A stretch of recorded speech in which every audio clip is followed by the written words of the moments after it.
And weird. I didn't get the notification. Live. I got the notification. Nope. Oh, I got the notification. Peculiar. It's normally I might very. have- It says Turn my watch notifications live now. Hang on. Yeah, I probably came up on my work phone because I didn't turn the notifications off there. Rude. That's fair enough. Don't forget, you're a standard moderator for this channel. Am I? Who gave me that? All the power. That was okay. Producer John says probably me. I'll tell you what. Should we have the Rogues Gallery for a moment? There we go. Look. Oh, go on. There you are. Look. There's everybody all together. I still prefer the news desk. Oh, the news desk. I don't think I've got that one loaded at the moment. Shall I do? How long have I got? 11 minutes. Oh! I've got time. I've got time to screw it up before then, Nev. It seems funny seeing you around the other way, Nev. Yes, it is odd, isn't it? Yeah. I'm used to seeing your A380 in the background. Yeah. Well, I thought we'd have the Studio view. studio view instead. Rather nice little satellite speakers there, by the way. Yeah, they look. My monitors, yes, they are. Yes. Very good, actually. Just, yes. are you using your microphone this evening, Nev? Oh, yes, I am. you are. Yes. Okay. Yep. Would you like it a bit louder? No, yes, a little bit. But it was you're not quite so rich as you are normally. Is that better? Is that an improvement? Yes. Yes. Okay. It's Good. excellent sound as always, Nev. It was just it's normally very rich. Oh, okay. Maybe that's probably that's better if I put it there. There we go. Okay. Yeah. Yeah. There we go. What am I doing? The news desk. That's right. I remember. I think I can remember how to do this. Add input. Virtual set. Now, don't break it, will you? Because look what happened last week. We couldn't do a show. We couldn't do a show. Yes, admittedly, that was an unusual fail on my part. Setup. Screen 2 needs to be not Zoom. Which one is it? Oh no, I don't know. Oh dear. I don't know. Oh, I don't know. I got all excited at lunchtime, Nev. I took a walk to Sainsbury's and I saw a Focus ST. Ah, very good. I had to check the number plate. Well, mine's spending a lot of time in the garage at the moment. Is it? So it's back now, I'm pleased to say. But yes. Okay. Oh no, why? Have to have a word with those Ford fellows because I think the build quality of this one is not as good as the last one. What's up with it? Product reliability. The problem, the short version is these Euro 6.2 diesel engines have so much emission control on them. That's more things to go wrong. More layers of complexity. And yeah. Oh, So there's filters, there's sensors, there's DPF, EGR, you name it. It's all there. And I've had all of them. And all at once. Yeah. not quite. Over the last 4.5 years, I've had most of those things replaced. Jeez. So, and of course, all out of warranty, obviously. Oh, of course. Oh, no, absolutely. So Yeah, it wouldn't yeah, be within yeah. warranty, would it? So, No, I mean, where would the fun be in that? well, you see, these Fords are not made in the US, are they? They're made in Germany. Right. Oh, well, there's the problem. And also, I've got a French engine in it as well. Oh, Goodness me. Extra problems. So straight away, that's. But the next car will not have any of that at all. Oh, really? What's the next car going to be? Well, it's either going to be a 5-litre V8 Mustang, just Oh, to Oh, wow. make, Okay. it, Good make choice. it interesting for my neighbours when I start it. Yep. Oh, wow.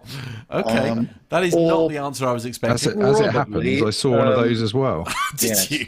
I heard it before I saw it. Yeah, Well, you would yes, be. quite, I bet. They have on the exhaust valve on. They have a quiet start function. I won't be using that. No. Right, Why would they okay. even bother? If you That's 'cause purchase you that don't like your car, I'm neighbours. sure you don't even want that option. No, exactly. That defeats Indeed. the whole But the purpose. most likely one is going to be what you have in the US, Steph, called the Ford Escape. Yes. That we call here the Ford Cougar, I think. Oh, Well, that's now much I've seen more a few of exciting those. They're than quite. the- Is that the SUV I like type? the Escape. Yeah, it's Yes. a little. It's a small SUV. Yeah. Yeah. They're nice. They're comfortable, just to roomy. take the grandkids around in and things like that. So, Aw. and the suspension's not quite as harsh as the ST as well. No. So, My neighbors have one. They love it. yeah. It's not as noisy or as fun, perhaps, as the Mustang, but Yeah, much more practical. Maybe I need both. I hadn't thought about that, but There you go. Maybe you need driveway- both. quite accommodating. Sorry that my neighbor is using the leaf blower. Probably hear that. Oh, I can't hear It's it. very loud Can't in hear my it. ears. No. All right, good. No. Well, I think she's making her way towards. No, No, it's really not. less cool because I think it's electric, like plugged. There you go then. That's the Ah, desk there we view. go. Is anyone else finding that the YouTube stream is really poor quality? Or is Mine it looks just me? okay. I've got it on my phone though, so the screen size is tiny. Oh, I don't know. Yeah, I've got. Yeah. It's okay. I've just clicked on the settings for mine. It's telling me I'm currently getting 144p, Oh, Oh, well, that's why then, isn't it? but it's set on that'll do auto. But that's all I'm getting. well, I okay. am definitely sending a 1080p feed. Yeah, mine says. Yeah, it looks fine on mine. There we go. I've switched it to a higher setting and it's fine. There we It go. looks Okay. Actually, really nice. Yes. I do look like I'm sort of like very low down on this desk. I should probably sit a bit higher, but unfortunately, because of the way the camera, because it cuts off where my hand disappears, if you see what I mean. So it's just like It's sort of making me wonder what you're doing with your hands under there. I can neither confirm or deny any of those accusations. How dare you? He's choosing the winner of this week's That's quiz. exactly what's happening. Never brought it back into Phew. the realms of. Thank decent behaviour. Yes, yes. We did get told off this morning by the station controller on Park this morning because there was far too much innuendo on the show. This yeah. morning. Yes, it might have been for him. Yes, it might have been for playing the Wombling Christmas song. I think it's a classic personally, but Yes. yeah. Voiced, or the narrator, of course, the wonderful Bernard Cribbins, bless him. All right, I'm fed up of looking at me now. You can have you lot back. There you go. That's better. It's a much better view. Thank you for that. I was quite amused by the news desk. Well, Yeah, okay. that's good. all That's right. my favourite. I think we should do the whole show like that. Right, okay. One shot. We've gone to all of this Maybe- great trouble and expense for one Maybe we shot. should open a vote with our lovely chat. room. No, because I know how it'll go. No, I've said it now. There we go. Let me. Have you seen what Dirk Esters said? He has hands. Once again, I can neither confirm or deny that accusation. I wonder, is it to do with squaring? It's not. It says it's not cropped, but.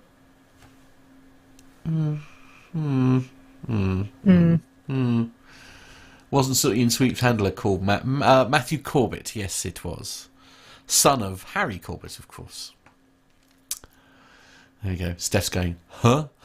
I have no idea. I just let that go. It's fine. Yeah, I no, don't- it's fine. To be fair, I don't get most cultural references these days anymore, even ones that are local to me, because I don't participate in watching TV or radio Fair or anything. I'm going to try something here. I'm going to go on a slightly jaunty angle. Look, there you go, to match the curve of the desk. Okay. Oh God. That's really weird. There we go. No, I've just tilted myself slightly so that I No, actually. but it was just the fact that you were able to move yourself in midair. Yeah, I know. I'm very good at floating, as it turns out. Amazing. Yeah, there we go. I'm going to save this configuration. This is my new favourite configuration. You actually look like you more closely match the desk now. Exactly. Yes, it was worth the fiddle. That's what she said. It's turned into Thank APG you. all of a sudden. I was holding back. HR. I was trying to hold back from saying it, so thank you. For saying There we what go. I- Right. I used. Okay. Right. Clock is ready. Do we have an intro, by the way, Nev? Did you get a chance? Yes, I've written Clock, dear, stop it. It's too early. Don't you start in your endo. Lee Davis, Santa Baby. What? What did I miss? Hands on the table. No. I think it's the hat. I'm not putting my hands on the table. I'd have to put them here. Oh no, that's horrible. That's a really scary. My My hands are very big. It looks like you've been subject to some kind of medical experimentation. I'm a bit sensitive about that. Well, it's to a be 2-hour honest show. with you. So Yeah. Sorry. yeah. Absolutely. Anything is possible. We do have a doctor in the house. Yeah, That's it's very true. outside of my area of expertise. Is I'm it sorry, I what, can't help. Mahusive hands? Yes, not Okay. familiar. It's my area. Yes, I'm out. Whatever it is. What, Mahusive hands? That's a medical term, right? Yeah, I think so. Didn't that happen to somebody in a Marvel film? Probably. Probably. Superpower gone wrong. Oh, no. Yeah. Lee Davis says it's just because you're from Norfolk. But that would surely be that they're I webbed. could say that would be webbed feet and hands. Now, come on. Hang on, how many fingers? Yeah, 6. That's normal, right? On each hand.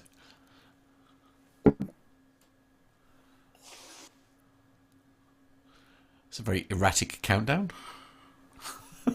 It's all over the place. John's in the building, everyone. All got to behave ourselves and stick to a time schedule now. I mean, honestly. 15 seconds. Oh, and away we go. Checking output. One moment, caller, please hold. 10, 9, 8. And fader's going down. 6, 5, 4, 3.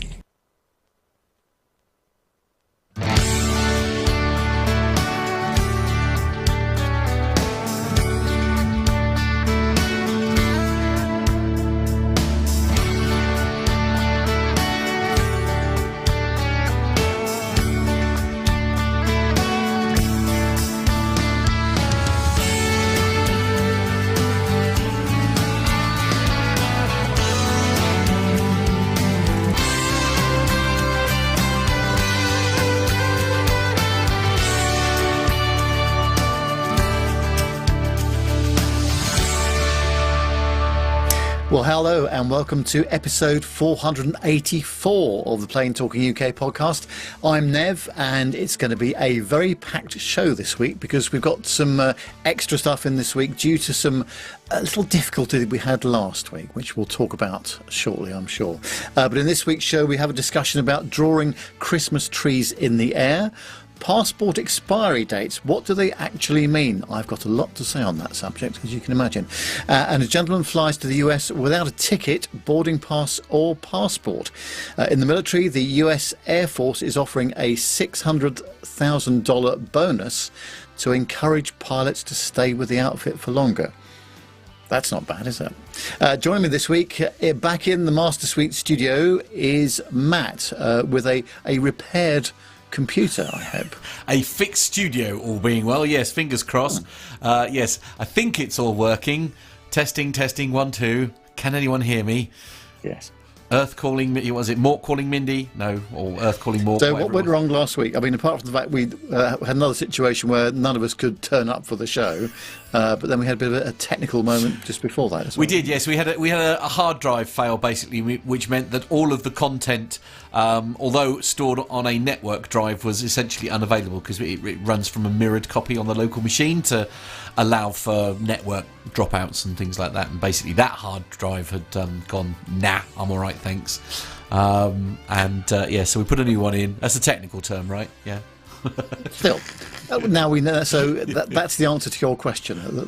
Many people were asking us why we weren't on air last week. That was the reason. So Indeed. Also joining us this week, Nick has very kindly joined us. Hello, Nick. How are you? Hi, Nev. Good to be back. Yeah, I thought it'd be nice to pop in and see everyone for the last live show for this year. Well, it is Christmas, excellent. isn't it? Yes. And how's your week been? What have you been up to? Oh, definitely doing lots of work and not spending more time than I should have been doing show notes because it was the last week of the year at work and I didn't really feel like doing work. Right, okay, fair enough. There's also some distractions going on from wasn't there? Manchester Airport yesterday with Simon Lowe's coverage and airliners' coverage of the rather sporty conditions at Manchester Airport. Sporty is I love very that. little work, I must say, with the 23 or 24 go-arounds they had. How many? Yeah. Yeah, it was a lot. Yeah. It was quite fun watching some of the smaller aircraft. There were quite a few ATRs coming in, and it was quite interesting seeing them bobbing around, and the kind of the foreshortened image where the camera was sort of facing the aircraft head on. Oh, It made them look like they were bobbing around like a child's kite. Yes. oh wow. Oh was wow, quite love amusing, that. I must say. Yeah. Yeah, somebody's But, got to do some work apparently. Anyway, also at very short notice, but we are delighted that she has been able to join us, is Dr. Steph. How are you? I'm good. Hello, Nev and Matt and Nick. Good to see you all. Yeah, I thought of it. I've had a lot of difficulty actually making the scheduling work out to turn up on the podcast that I'm usually on weekly in the past couple of weeks. So fortunately, the timing worked out well for me to be here today. So, I know. I think John will no doubt tell us in a minute. I think this is your only appearance this year, just in time for probably so. end of I've been this has been a crazy year just in terms of being very busy with work for me. So I've not had a lot of No, I bet. spare time, even in the afternoons and evenings. So, no, it's nice to be here and glad to be with you all for the holidays. Indeed, very decent of you. Very good to have you on. It's been a real pleasure. Thank you very much. It's Nev. What about you? What have you been up to this week? Well, did a quick trip up to Edinburgh just for the day to the Edinburgh Christmas market, which was very nice indeed. And just we went when we did. I think otherwise we wouldn't have made it back because the weather was so bad. But when we got there, at least it wasn't raining, but it was just quite windy. But that's always a good trip out there, and really enjoyed that. So that was nice. And as Mrs. Nev has now retired from work this week, it was her last day yesterday. So hopefully we'll have more time to be able to do that kind of thing, which will be nice. You just need to retire as well now. So yes, there is that. That's the next challenge. Yes, I'm about a year and 2 months behind her. So not that anyone's counting. You're doing a Captain Nick here, aren't you? This is well, I've got the app, obviously. of course, that's what you need, isn't it? Why wouldn't you have? Yeah, absolutely. Yeah. Any plans for your last day, Nev? Funnily enough, I have actually got some plans for my last day at work. Actually, which is does it involve an amnesty of some description, saying what you really wanted to say? No, I think it's always best to keep HR on side. True, Steph, true, as you all know, even on your last day. Especially on your last day. Yeah, I cannot promise that on my very last ever day of actual work that I could be so well behaved, frankly. Quite. I've got a lot of pent up call centre anger and aggression, shall we say, of which somebody will get on my last day. Now, I don't know whether you have this in the US, Steph, but a lot of companies in the UK now do exit interviews. Oh. So on your last day, you are allowed to have a chat with HR or your manager, and it's actually logged. And it's generally designed to be useful information, things that Feedback. things that things have gone well or not so well, or improvements. And, that exists here, and it exists even not if someone's necessarily retiring, but just moving on to a new position somewhere.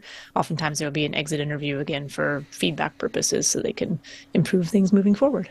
Yeah, nice. So, so she's now a lady of extreme leisure, I would imagine. So she can either be my unpaid assistant for the next 14 months, or she'll probably be doing some far more useful things on her own, I'm sure. But there we go. Anyway, so back to the show. Good luck with that discussion. That's what I'm saying. Yes, we're not going there. I am not going there.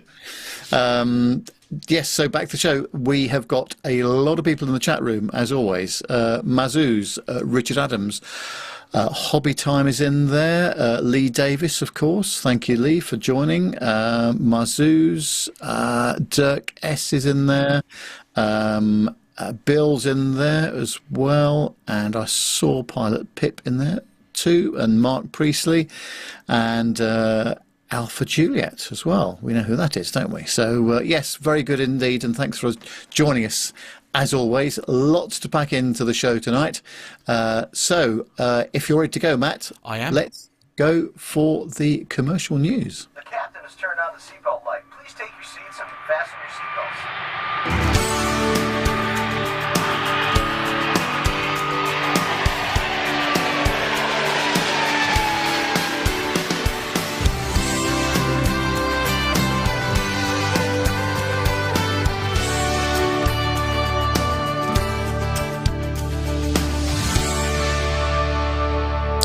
always find that drawing things in the air, which has been a bit of a thing over the last couple of years, sometimes it's quite amusing, but possibly irritating as well. And Matt, you've got the first story about that. Yeah, I'm a bit on the fence with this one, I have to say. I mean, I love. Let me read the story, and we'll talk about what we're on about, shall we? So the headline is "A Brief History of Drawing Christmas Trees with Aeroplanes." It's from Flight Radar 24, as you might well imagine. This feels like a good one to tick off this week. It's an old article from Flight Radar 24, dating back to 2017, and it's about drawing sky art. We've seen some infamous incidents of pilots drawing rude shapes in the air and airlines doing commemorative patterns to signify a special achievement. However, with Christmas right around the corner, we thought we'd look at this old story from Flight Radar 24, which details attempts to draw Christmas trees. But how does it work? Well, I'm sure we're all familiar with aircraft tracking websites like FR24, which use returns from aircraft transponders to plot the track that an aircraft makes as it progresses along its journey. Sometimes when outside of radar range, such as over large stretches of ocean, aircraft tracking is taken over by satellite, allowing for virtually real-time tracking of aircraft. This has become a widely used tool, not just for av geeks like us, but with real applications for ground-based personnel, such as allowing airside crews to anticipate the arrival of aircraft, allocate resources for marshalling. I thought that said marshmallowing for a moment. Sorry. Clearly, I want something sweet. And unloading. However, in this instance, we're not looking at rude shapes. We'll leave that to PT UK after hours, apparently. But Sky Art Christmas trees with Airbus's recent festive A380. This was 2017, I think this article was back from. Recent festive A380 test flights. They revisit the Christmas trees past and a few over Christmas related drawings. Now, I mean, it's mostly pictures. I'm going to pop them up, and if you want to take a look at them, then pop yourself over on YouTube would be my recommendation to have a look at the pictures that we're now about to share. Nev, I'm going to be slightly controversial here. I don't know how you feel about it, but this doesn't do anything for me at all, to be honest with you, and every fibre of my being is going, we're all being shouted at for our carbon footprint and all this kind of thing. How is this a good use of anyone's time, money and or resources? It's a difficult shout, isn't it? Because obviously, on the one hand, it's highly creative and all the rest of it. But is it though? Well, some people think it is. Okay, I'm not saying that's what I think, but some people think that. But no, it's all very clever with all the ADS-B data, obviously, and other things that are now possible. But you need a bit of juice if you're going to do that, clearly.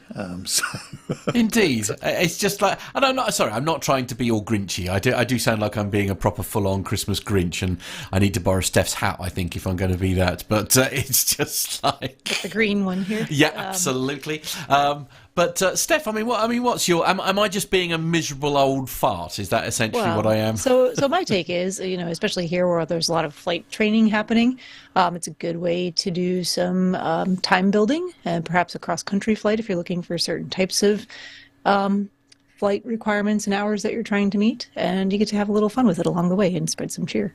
So I'm all for it. Yes is your polite way.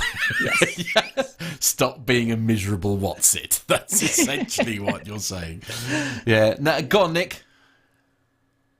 Well, there was me thinking I'd, drop in a nice sort of festive, cheerful, and then along Christmassy came the Grinch. story, and then there was Mr. Smith weeing all over my bonfire. So never mind. Get off my land. Yes, mulled wine, fireworks went boom. Bang. Yes. Yeah, never mind. Yes, never mind. Well done, Nick. Better luck next Moving year. on. Yeah. Better luck next year. Nev, I think you've got the next story. Yes, now this is an interesting one, and it's on airlive.net, and we've had another volcanic eruption from Iceland, and you may have seen this in the news over the last couple of days, but in fact Keflavik airport is only 10 kilometres from the volcanic eruption. And the volcano in southwest Iceland released lava and smoke into the air after weeks of increased seismic activity. Well, for 6 weeks, the Icelandic authorities have been monitoring the seismic activity close to Keflavik airport, which is obviously a major North Atlantic aviation hub. And, in fact, a volcanic eruption starting on the Reykjanes Peninsula. The eruption's about 3.5 kilometres long, close to Sundsnukka, north of Grindavik, where the evacuation orders have been in place. The eruption has not had any effect on flights to and from Iceland, and even though the airport is close to the eruption, the last flight to depart from Keflavik Airport following the eruption was an EasyJet departure to Manchester, which took off at 1:35 in the morning, which is over 5 hours late, and arrived into Manchester at 4 a.m. Passengers were told by EasyJet, "We're sorry that your flight has been delayed. This is because of volcanic activity in Keflavik, which is causing restrictions to the areas in which your aircraft are permitted to fly. The safety of you and our crew is our highest priority, and we thank you for your patience." This eruption is unlikely to lead to the same disruption caused by the other volcano in 2010, and Matt has been practicing how to say that name. I don't know whether you've perfected that volcano name, Matt, yet? No, he's not. Okay. Well, he'll come back to that in a minute, but because the earlier explosion led to ash particles being pushed up into the atmosphere, which then spread across Western Europe. The incident grounded planes for several weeks because of concerns that the particles would damage jet engines, making travel unsafe. What they're saying at the moment is that this won't happen now because the 2010 eruption occurred under a glacier, which is not the case this time round. Professor Matthew Watson of Volcanoes and Climate at the University of Bristol said it is unlikely, but not impossible that there may be some impact on air travel. And the dangers posed by the eruption on Iceland's peninsula are local, according to volcanologist Dr Sam Mitchell of Bristol University. It's completely valid for people to think back to 2010 and the impact caused across Europe, especially to air travel, he says. Dr Mitchell said that the greatest risk to people living locally was from volcanic fumes, which, although not dangerous, would be uncomfortable, especially to those with respiratory problems. Dr. Matt Genge, who's a senior lecturer in Earth and Planetary Science at Imperial College London, said it was unclear how this eruption would progress. The eruption rate at these fractures is large, and 100 cubic metres of lava per second, he said. The lava appears to be hot and fluid, making the lava flows very mobile and dangerous to approach. Just as well we've not got the same situation as in 2010, because the disruption that caused was phenomenal, both from the US point of view and the European point of view as well. In fact, it was one of the biggest disruptions we've ever seen, I would say. I guess also, of course, we didn't have the ice caps to be involved, hence the slightly less explosive, rising massively up in the air type sort of thing with the sort of like the ash and all that, wasn't it? Because it was so explosive, the explosion with the eruption back in, was it 2010, I think, where I'm not even going to attempt to I thought you'd been practicing the name of that volcano, actually. No, I haven't. I thought you had some assistants with you in the studio to. I do have, as long as producer John doesn't say anything for just a moment.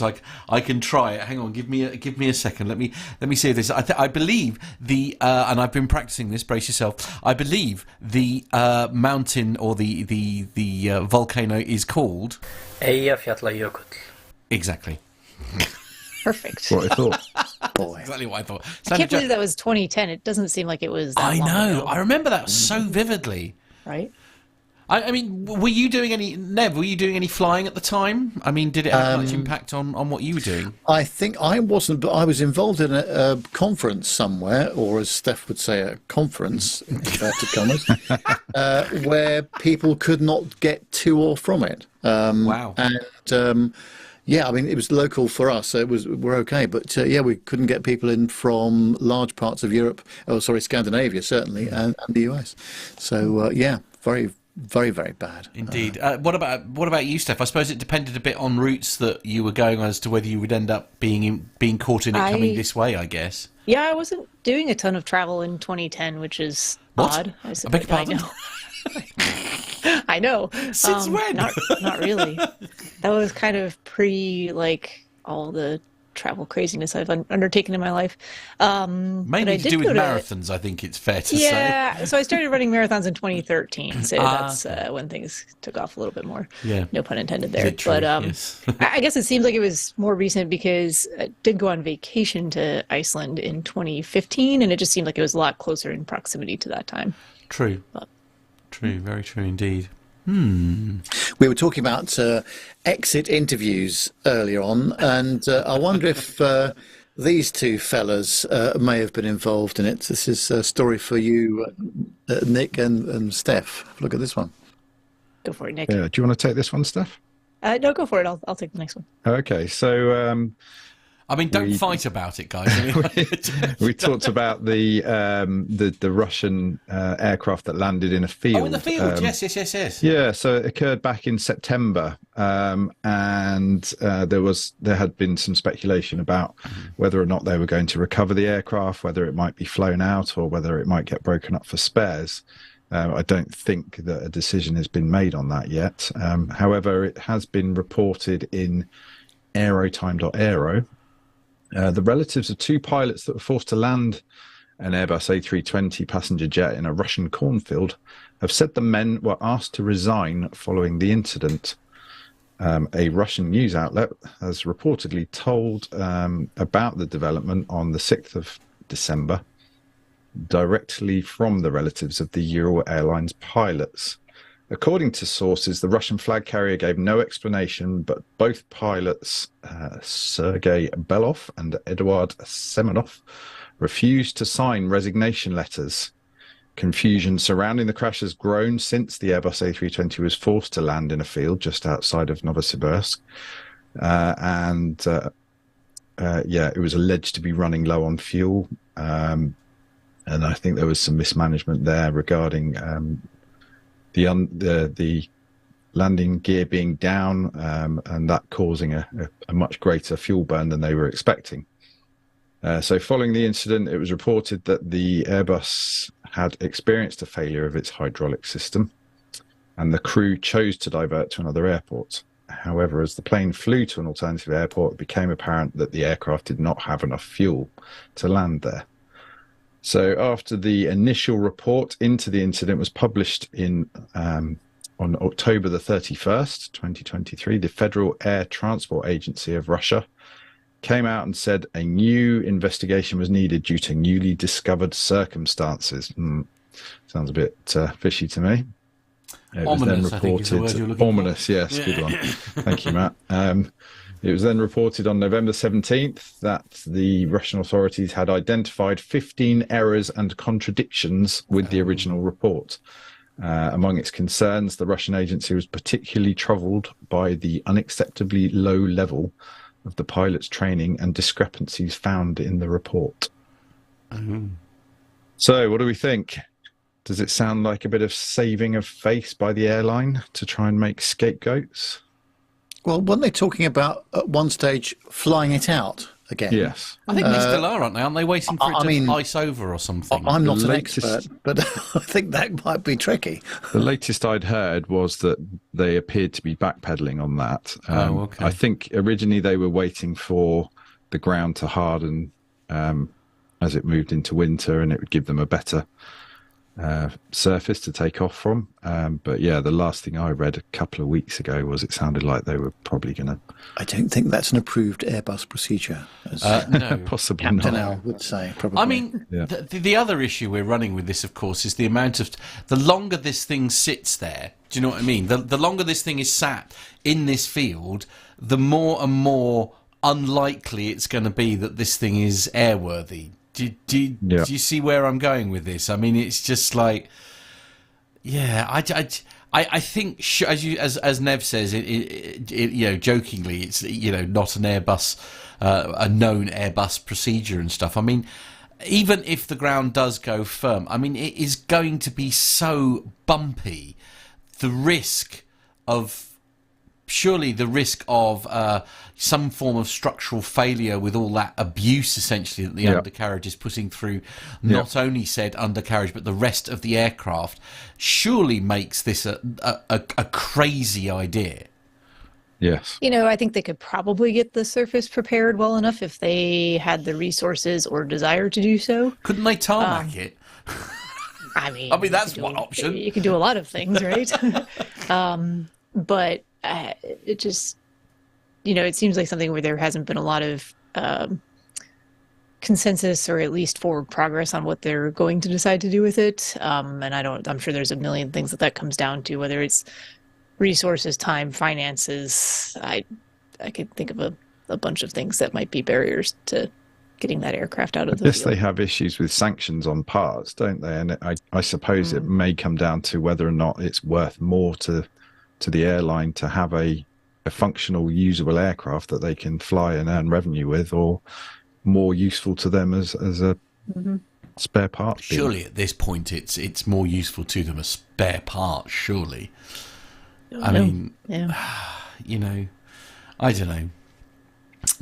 Anyway, we could go on and on. I guess we shouldn't. Kind of want to see them do it though. Yeah, I was going to say That'll get some views on all of us YouTube. want to see. Yes, I mean, any publicity is good publicity, right? Yeah. one thing I could for the see a airline. problem with is, of course, that runway that they are intending to use is not in the flight management computer. So that would be interesting to see might be an how they issue, get it off the deck in the first. That's true. There you go. That's true. Can you put an Airbus in full manual mode? I think you do have to give it a destination, from Oh, do my you? recollection. Oh, okay. Yes, I'm not, but presumably, therefore, you need a departure airport as well. Right. Okay. No. If you're going to do it properly. Yeah. But, yes. Captain Cruz is saying aircraft is 19 years old. What could happen? And it will be spare parts use thereafter there in any case. So they might as well rob it for parts, I guess, while it's on the ground. But Well, yeah. there we go. Never mind. Now, how about this one? This is on the in the Guardian.com, and it's all about, well, let me read the story, and we'll see how we go with it. It says that Los Angeles police flights cost $3,000 per hour, an audit finds. Los Angeles spends nearly $50 million per year on its police helicopter program, or roughly $3,000 for every hour of flight, according to a new audit that raises questions about the financial and environmental impacts of the city's aerial surveillance. The LA Controller's report, released on Monday, suggests the use of the LAPD helicopters is nearly constant across the city, and the majority of flight time is not in response to reports of major crimes, but instead for transportation, ceremonial trips or patrols.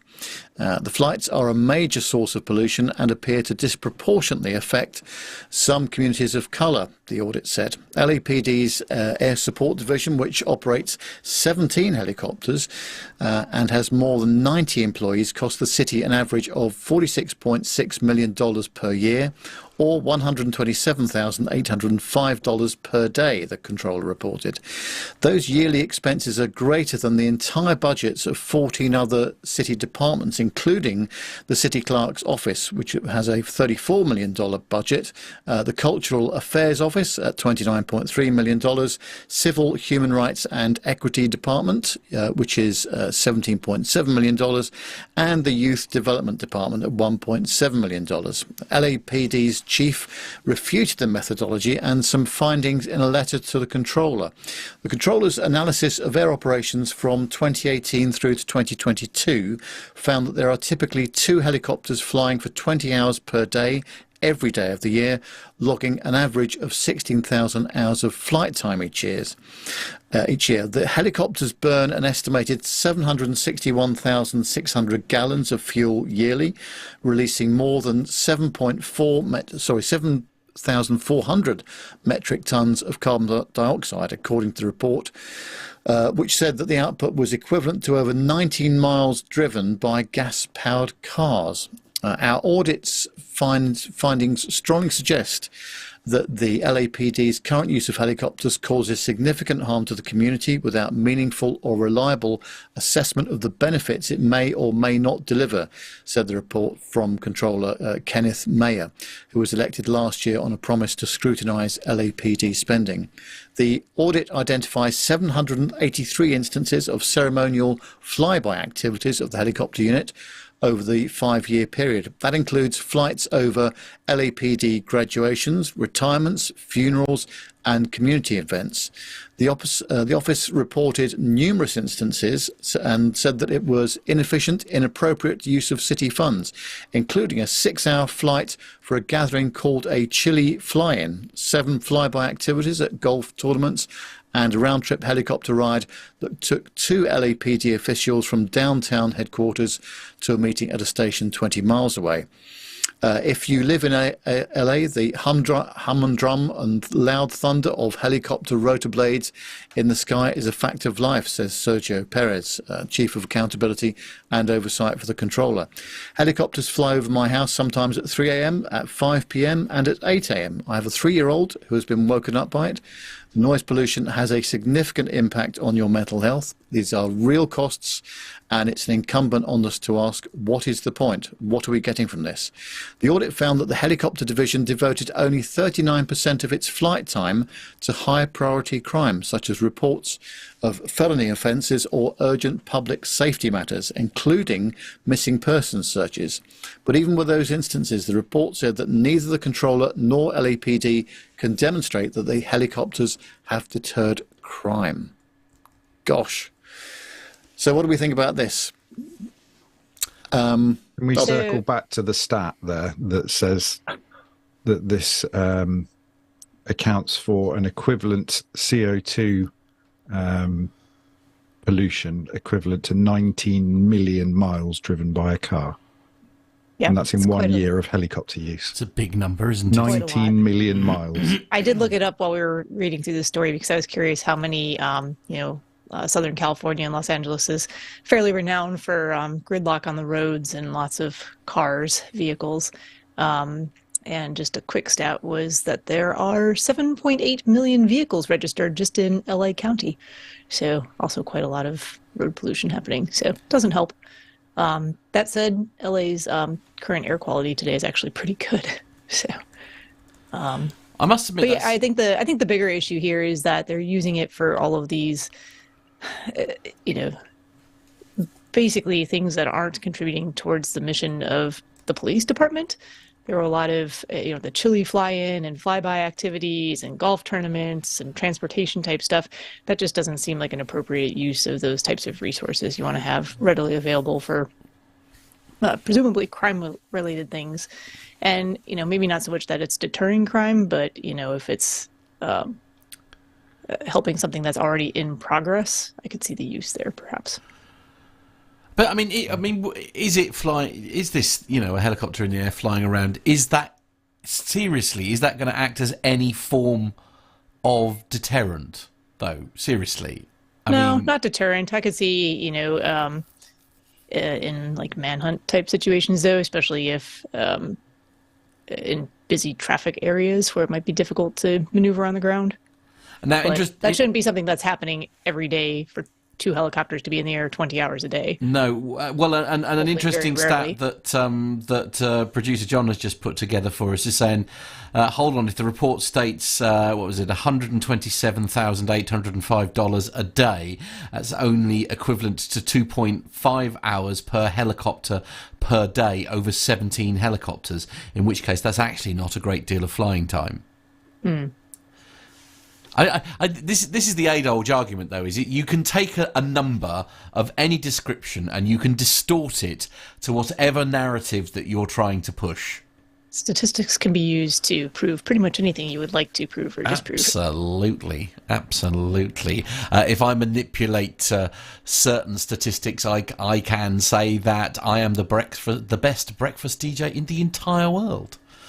And who would refute that? Well, Nobody. many people, as None it of us turns out, here. but like many people. But yeah, it's as you say, you could. That's the thing, though, isn't it? It's like numbers are numbers. You can tweak them and alter them to support your own narrative with very little effort these days, and people will accept them.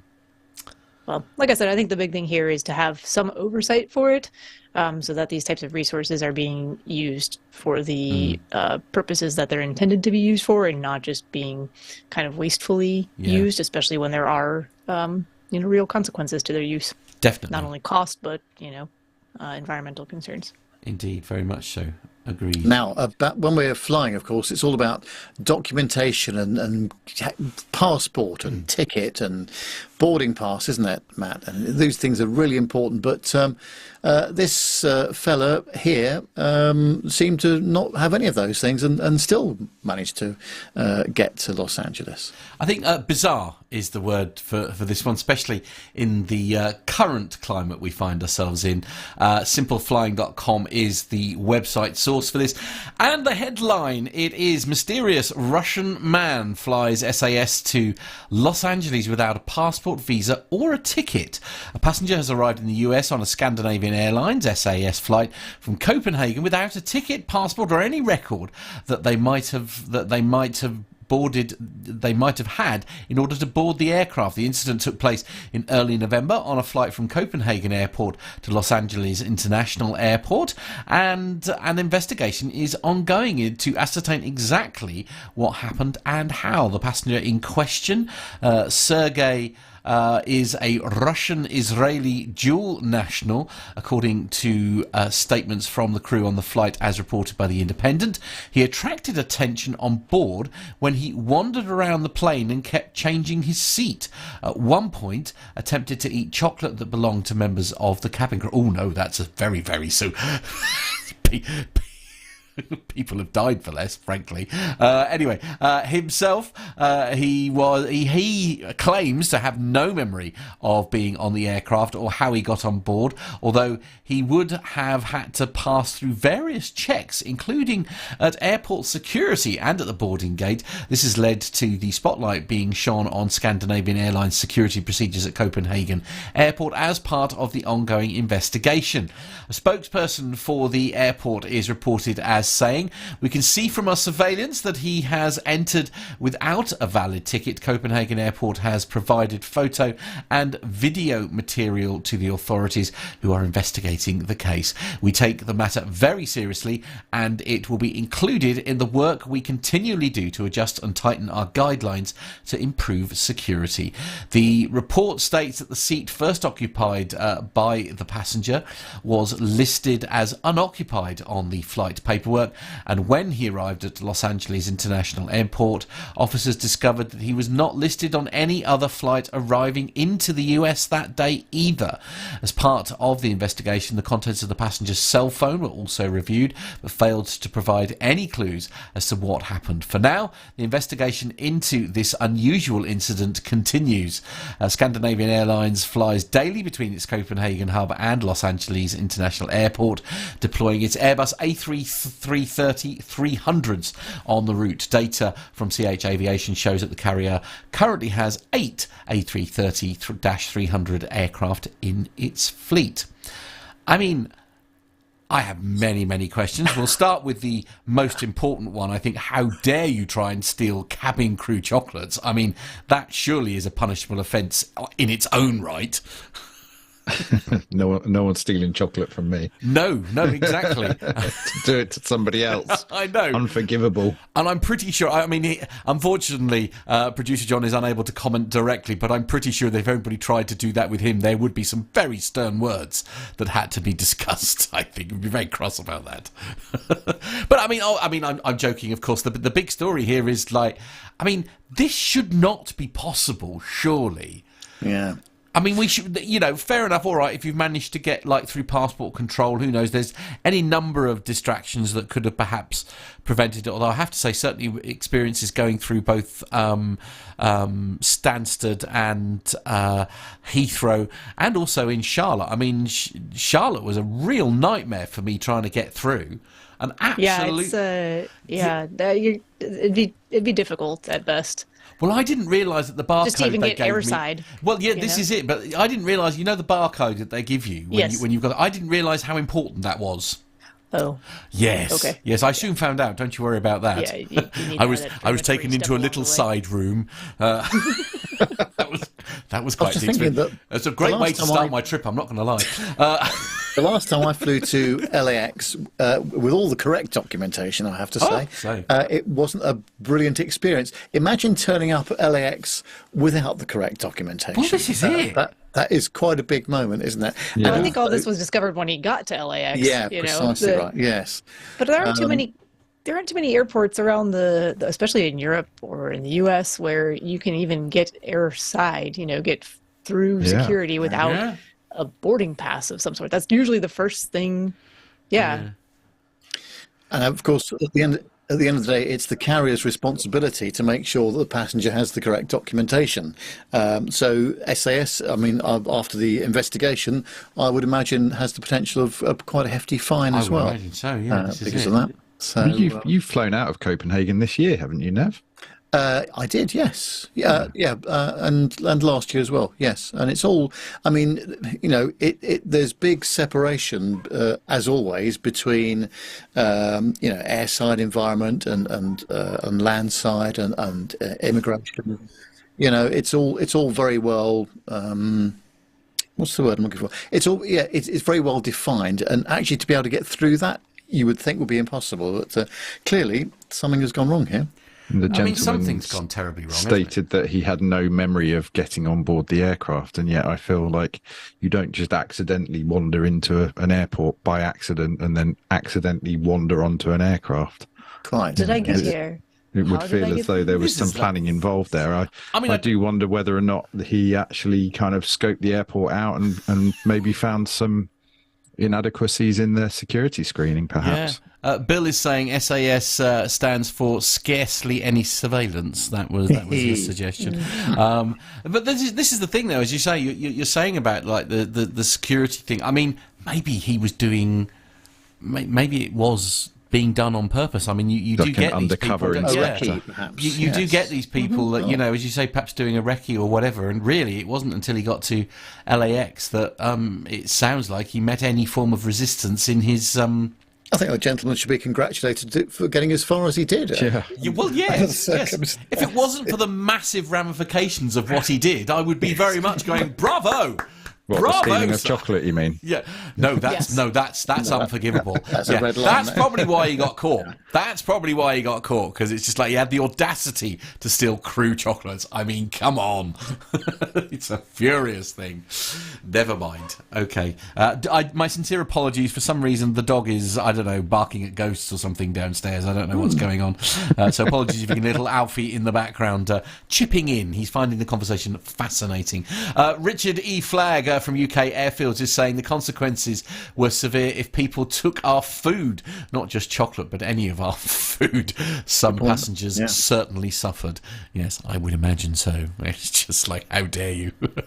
Lucky you. Now, sometimes we see ground crew and engineering departments fixing things with speed tape or duct tape, don't we, on engines and cowlings and things like that. Looking at this particular one, I don't know if you've got a picture of this one coming up next. I have. This might be a step too far. So, Nick or Steph, would you like to have a go at this one? Over to you, Steph. Sure, got it. So yes, this is from flightglobal.com, and the headline is FAA to require 737 next-gen nacelle modifications in response to deadly 2018 CFM56 engine failure. The Federal Aviation Administration has proposed rules targeting Boeing 737 next-gen nacelles following 2 engine failures late last decade that caused significant aircraft damage and killed 1 person. 3 new proposed airworthiness directives released by the U.S. government on December 11th would require airlines to inspect and modify 737NG cowls, inlets, and other nacelle components. Collectively, the proposals affect all U.S. registered 737NGs, about 2,000 jets. The measures are intended to make nacelle components more resilient to impact from engine components ejected due to CFM International CFM56 turbofan failures. Those engines power all 737NGs. So goes on to say, an NTSB investigator, that's the picture that we were seeing there, examining that. That was one of the failures on April 17th of 2018. The FAA has determined further rulemaking is necessary to reduce the probability of unsecured nacelle components should an engine fan blade failure occur. Boeing did not respond to a request for comment. The company has already been redesigning nacelle components in response to the 2 in-flight failures in 2016 and 2018. The FAA's proposed orders would require airlines to adopt Boeing's changes. The FAA's proposals would require airlines to replace fan cowl hinge fittings and inlet cowl fasteners, and replace or modify radial-resistant assemblies and exhaust nozzles. The FAA also proposes requiring airliners to change maintenance programs. The FAA is issuing this airworthiness directive to address fan cowls that are not strengthened, which, in the event of an occurrence, could depart the nacelle, potentially damaging a stabilizer or striking the fuselage and window. Investigators attributed the 2018 CFM56 failure to a fatigue crack in a fan blade. Blade parts hit the radial-resistant fitting located on the fan cowl, causing the cowl to break up. A cowl latchkeeper hit the aircraft's fuselage, breaking a window and causing a rapid decompression. Unfortunately, 1 passenger died after being sucked partway out the window, the NTSB determined, and the pilots were able to safely land the jet. The NTSB also pointed to a fatigue crack as a source of the 2016 failure, which did not cause injuries. Both jets were 737-700s operated by Southwest Airlines. In 2018, the FAA sought to prevent such engine failures by ordering airlines to complete ultrasonic inspections of the CFM56 fan blades. That did not address the nacelle problems, and Boeing responded by developing, quote, structural enhancements intended to help nacelle components withstand being struck by blades. And the FAA is going to require that Boeing finish that work by July of 2028. Gosh, quite a big moment, isn't it? Here? I mean, the whole point of the certification, as I understand it, is that if there is a blade failure of some sort, it has to be contained within the engine itself. But there's been numerous occasions where that has not happened. Yeah, I mean, these 2 specifically. Yeah, I guess something like this. I mean, I absolutely agree with you, and this would literally be my worst nightmare, wouldn't it? You know, if a piece of the engine suddenly came flying into the cabin, for example.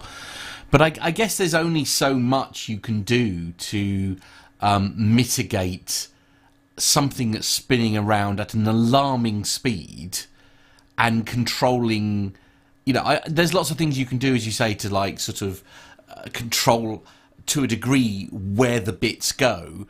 But you'll never, ever be able to come up with... Surely you'll never be able to come up with a completely, like, well, fail-safe system is not the right word, but you know what I mean? There is always going to be the risk of something going somewhere it shouldn't. No matter I'm what. surprised that they've got so long to do it. They've got 4.5 years to complete this by. That seems like a really long time. There's a lot of flights that are going to happen in that time. There's a really good chance that something like this will happen again. And a lot of airplanes. I don't know how many 737 NGs are out there, but it's quite a few of them. Yeah. So surely that's the part of the reason for that time frame. But I agree, it does seem like quite a bit of time. Yeah, and then back to your point, Matt. I don't think you're ever going to be able to recreate every type of possible failure that could occur, and I'd be interested to know more about what those structural enhancements are, because in my mind, how do you prevent that more? You make the component stronger, thicker. Does that lead to more weight? And then that's got penalties associated with it. So I'm not sure. Yeah. It's definitely cost involved. John is suggesting it's. I don't. Yeah. you know, I'm a nervous flyer. There's no two ways about it, you know. But even I am, you know, realistic to sort of suggest that, you know, you can mitigate as best you can, but at the end of the day, you know, stuff happens. You can plan, but things, you know, can potentially go wrong. Yeah, that's true. And it's one of the things working in engineering is that there are always things that happen which, you know, you can design something really well, and you can develop it, test it, but stuff will always happen that you never really accounted for. No. And and again, you get the argument of like, well, that shouldn't have happened. Yeah. You know, shouldn't have happened. Yeah, shouldn't have happened, but it did. But and it now, did. how do you how do you now move forward from it? Yeah, absolutely. You know, is it something that's likely to happen again, or very unlikely to happen again? Does it require, you know, all the time, cost, energy, effort put into? And these are insanely rare events. Again, I mean, however you dress it up, aviation, you know, flying is still the safest way of getting around because of its, you know, insane regulations and all that kind of thing. As you say, it's just like, I mean, if you applied that same logic to the cars that people drive on the road, and applied those same like statistics again, we're using statistics again. It's one of those, isn't it? I mean, if you sat down and analysed the risks involved in you getting in your car and driving somewhere, you'd never leave the house. No. In reality, would you? I mean, it's other road users might be grateful for that. Possibly. Not in the banana, surely.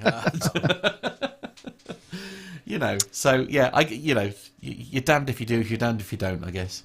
Do any of you guys know if these engines are used on other aircraft, or is it specific to that?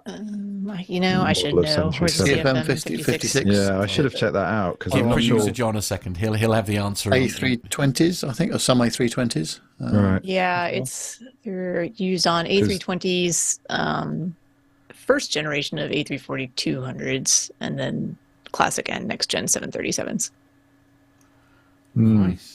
Obviously, Southwest are a huge operator. Sure. So they're going to be doing an awful lot of these. But yeah, it'd be interesting to see whether or not that would have a sort of a big impact on fleets elsewhere. Yeah, I agree. KC-135s apparently as well. Lots of things. Now, Nev, this story I find fascinating. I'm glad I'm not hooked up to my blood pressure monitor at the moment, because I would be bending. I need to write a prescription for something to help lower your. I would be bending the needle. Yeah. All I can suggest across the ocean is a good alcoholic beverage. So. Yes, indeed. I shall be doing that. In fact, I should have had one before we started. Yeah, indeed. Now, do I need to play this before you start? By the way, Nev. For British Airways Flight 475, paging for passenger Mr. Neville Miles. Your seat 1A is waiting for you. Brace yourselves, everyone. Here we go. Right. On the independent.co.uk, this has been written by Simon Calder. Now, I'm going to say right out front, under normal circumstances, I am not his biggest fan. However, he has got this story bang on. It's just horrific. The story says, British Airways stops passenger flying after claiming UK passports expire after 9 years. What? No, they don't. That's right. I know that too. On Friday the 4th of November, Laura Savage arrived at London Heathrow Terminal 5 in good time to board her British Airways flight to Oslo. She had a ticket for flight BA 762 to the Norwegian capital, plus a passport valid for outbound travel to Norway and anywhere else in the Schengen area until the 12th of October 2024. But BA ground staff stopped Miss Savage at the departure gate. They told her UK passports could no longer be used once they were over 9 years old. The staff refused to let her board and BA kept her fare. Miss Savage, a property stylist from Oxfordshire, not relevant, then contacted British Airways to protest that she had been wrongly denied boarding. But BA doubled down on its decision to turn her away. The Customer Services Department responded, "As you weren't having a valid passport, our staff didn't allow you to board the flight." She has since emailed the airline more than 10 times with proof that her passport comfortably meets the post-Brexit requirements, without a response. Ms Savage then contacted The Independent, saying it's been beyond frustrating trying to complain and get compensation from them. The only way to make a complaint is via email, and they are just not responding to me. After a very, very early start from her home, Miss Savage parked at Heathrow and passed through Terminal 5 security as normal. But at the gate for the 7:55 a.m. departure, BA ground staff told her that her passport was too close to the expiry to be acceptable. They insisted UK passports cease to be valid for travel to the European Union and wider Schengen area 9 years after their issue date. This has never been the case. Whilst the UK was a member of the EU, passports were valid up to their expiry date. Since Brexit, UK travellers are treated by Europe as third country nationals, and the passport must not be more than 10 years old on the day of outbound travel. On the intended day of return, it must have at least 3 months before expiry. Ms Savage's passport is valid for travel out to Norway and any other Schengen area country until 12th of October 2024 for a stay until January 2025. She says, I had to forfeit my trip plus waste money on the plane ticket, parking and fuel when this was really actually not my fault, but theirs. Under European air passenger rights rules, Miss Savage appeared due a full refund for the flight plus £220 in compensation for being wrongfully denied boarding. A spokesman for BA said, we're sorry for our customers' experience and our teams are working hard to resolve the matter. Oh dear.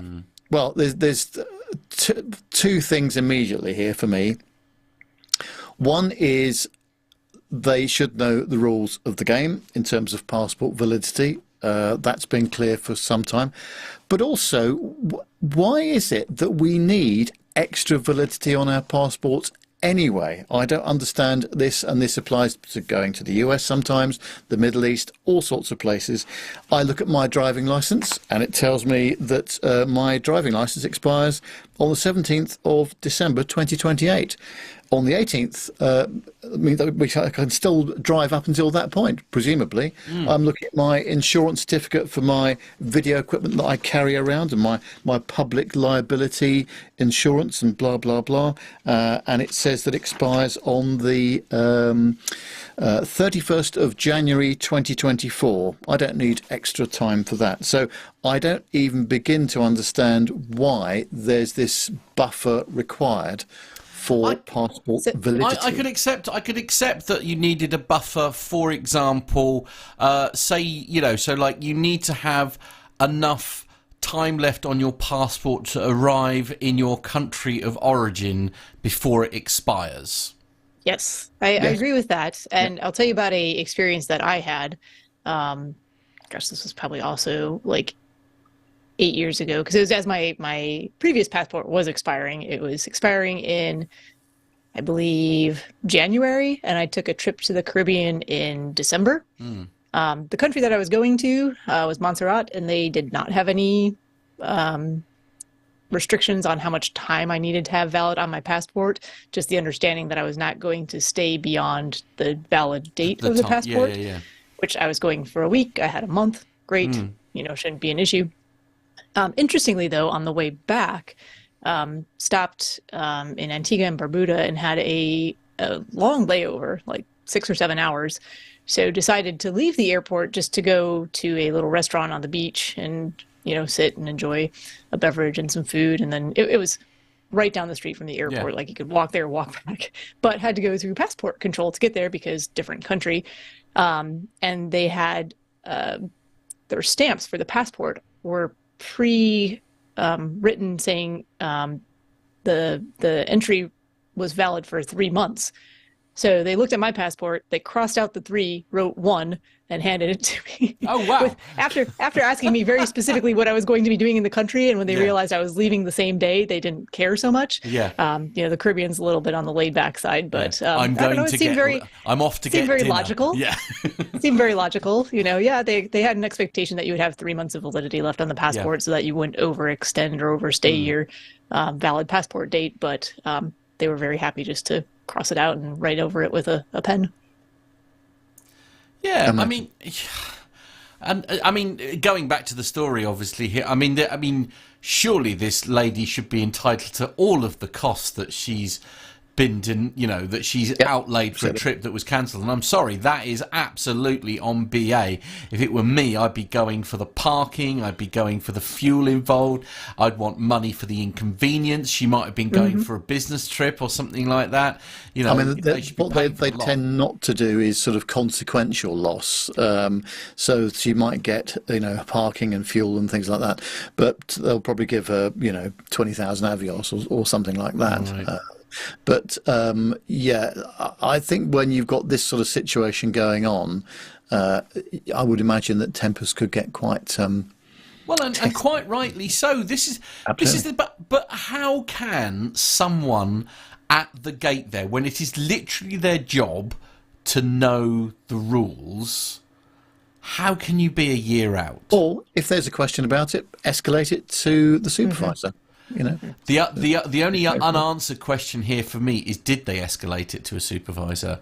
And if they did the supervisor back them up? Because the article rather indicates that they did. Yeah.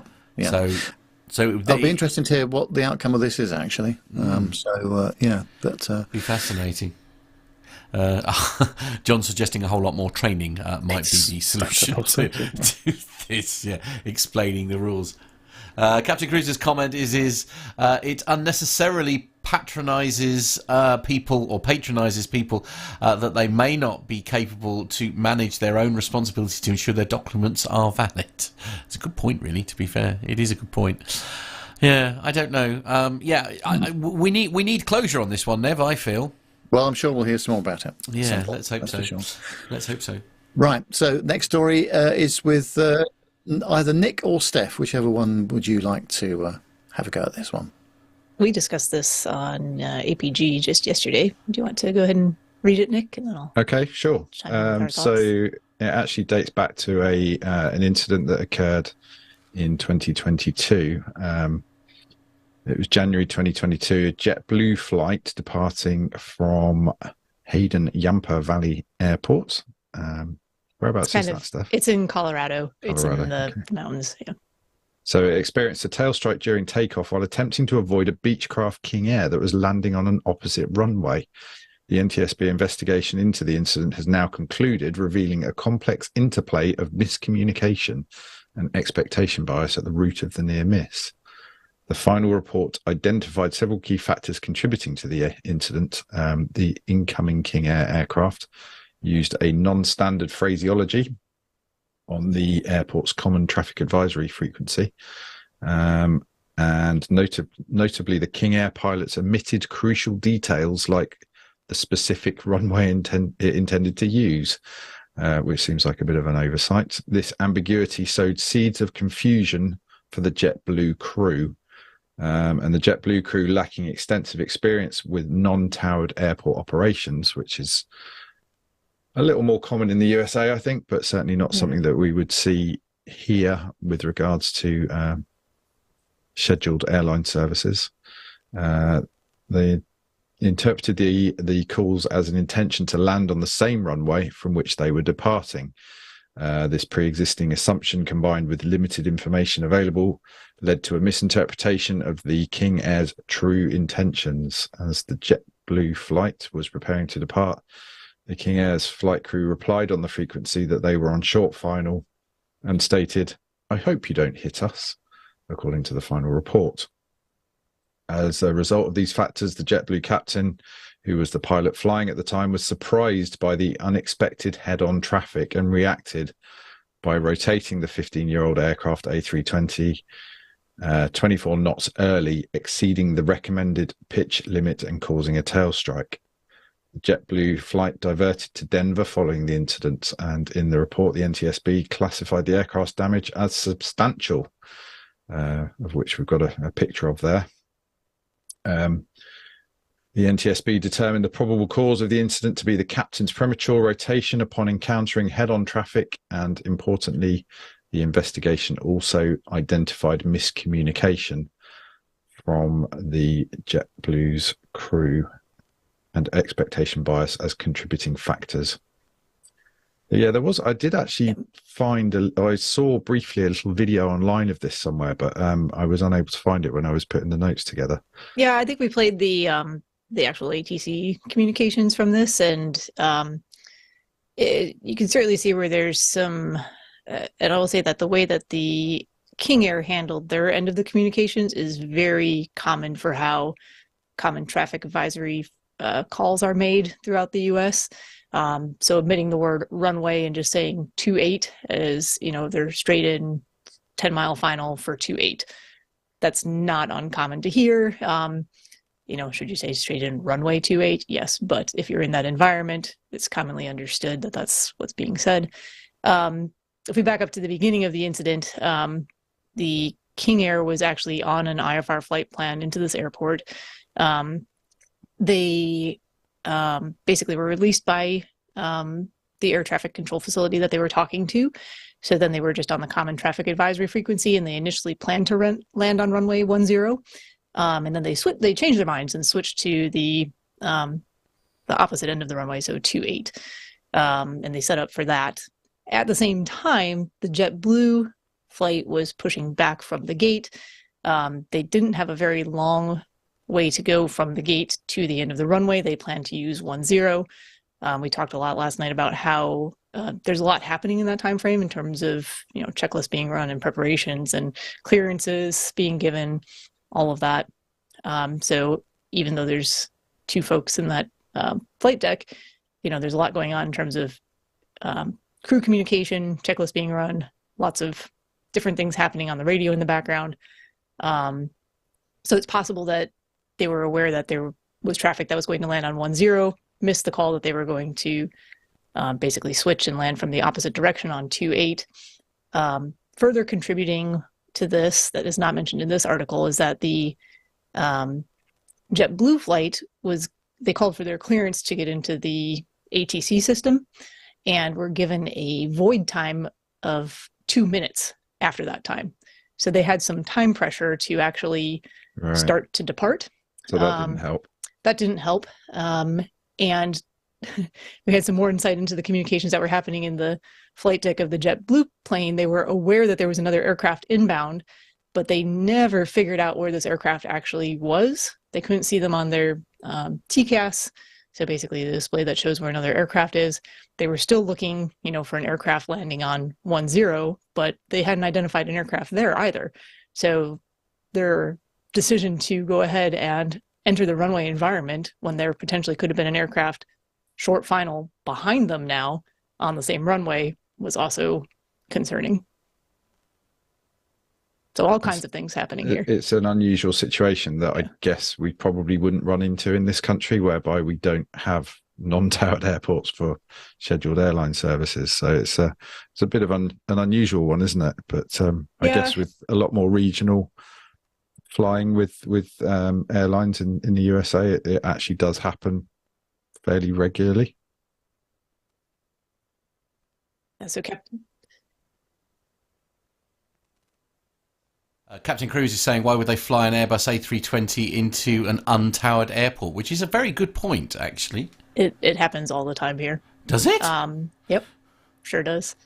For a lot of these seasonal destinations. So this is, I'm not familiar with wherever this was, Hayden Yampa Valley Airport, but it's in the mountains in Colorado. I'm assuming it's a seasonal destination probably for JetBlue, so it's not something that maybe they do operate there all the time, or it may just be part of the year that they're there because of demand, basically.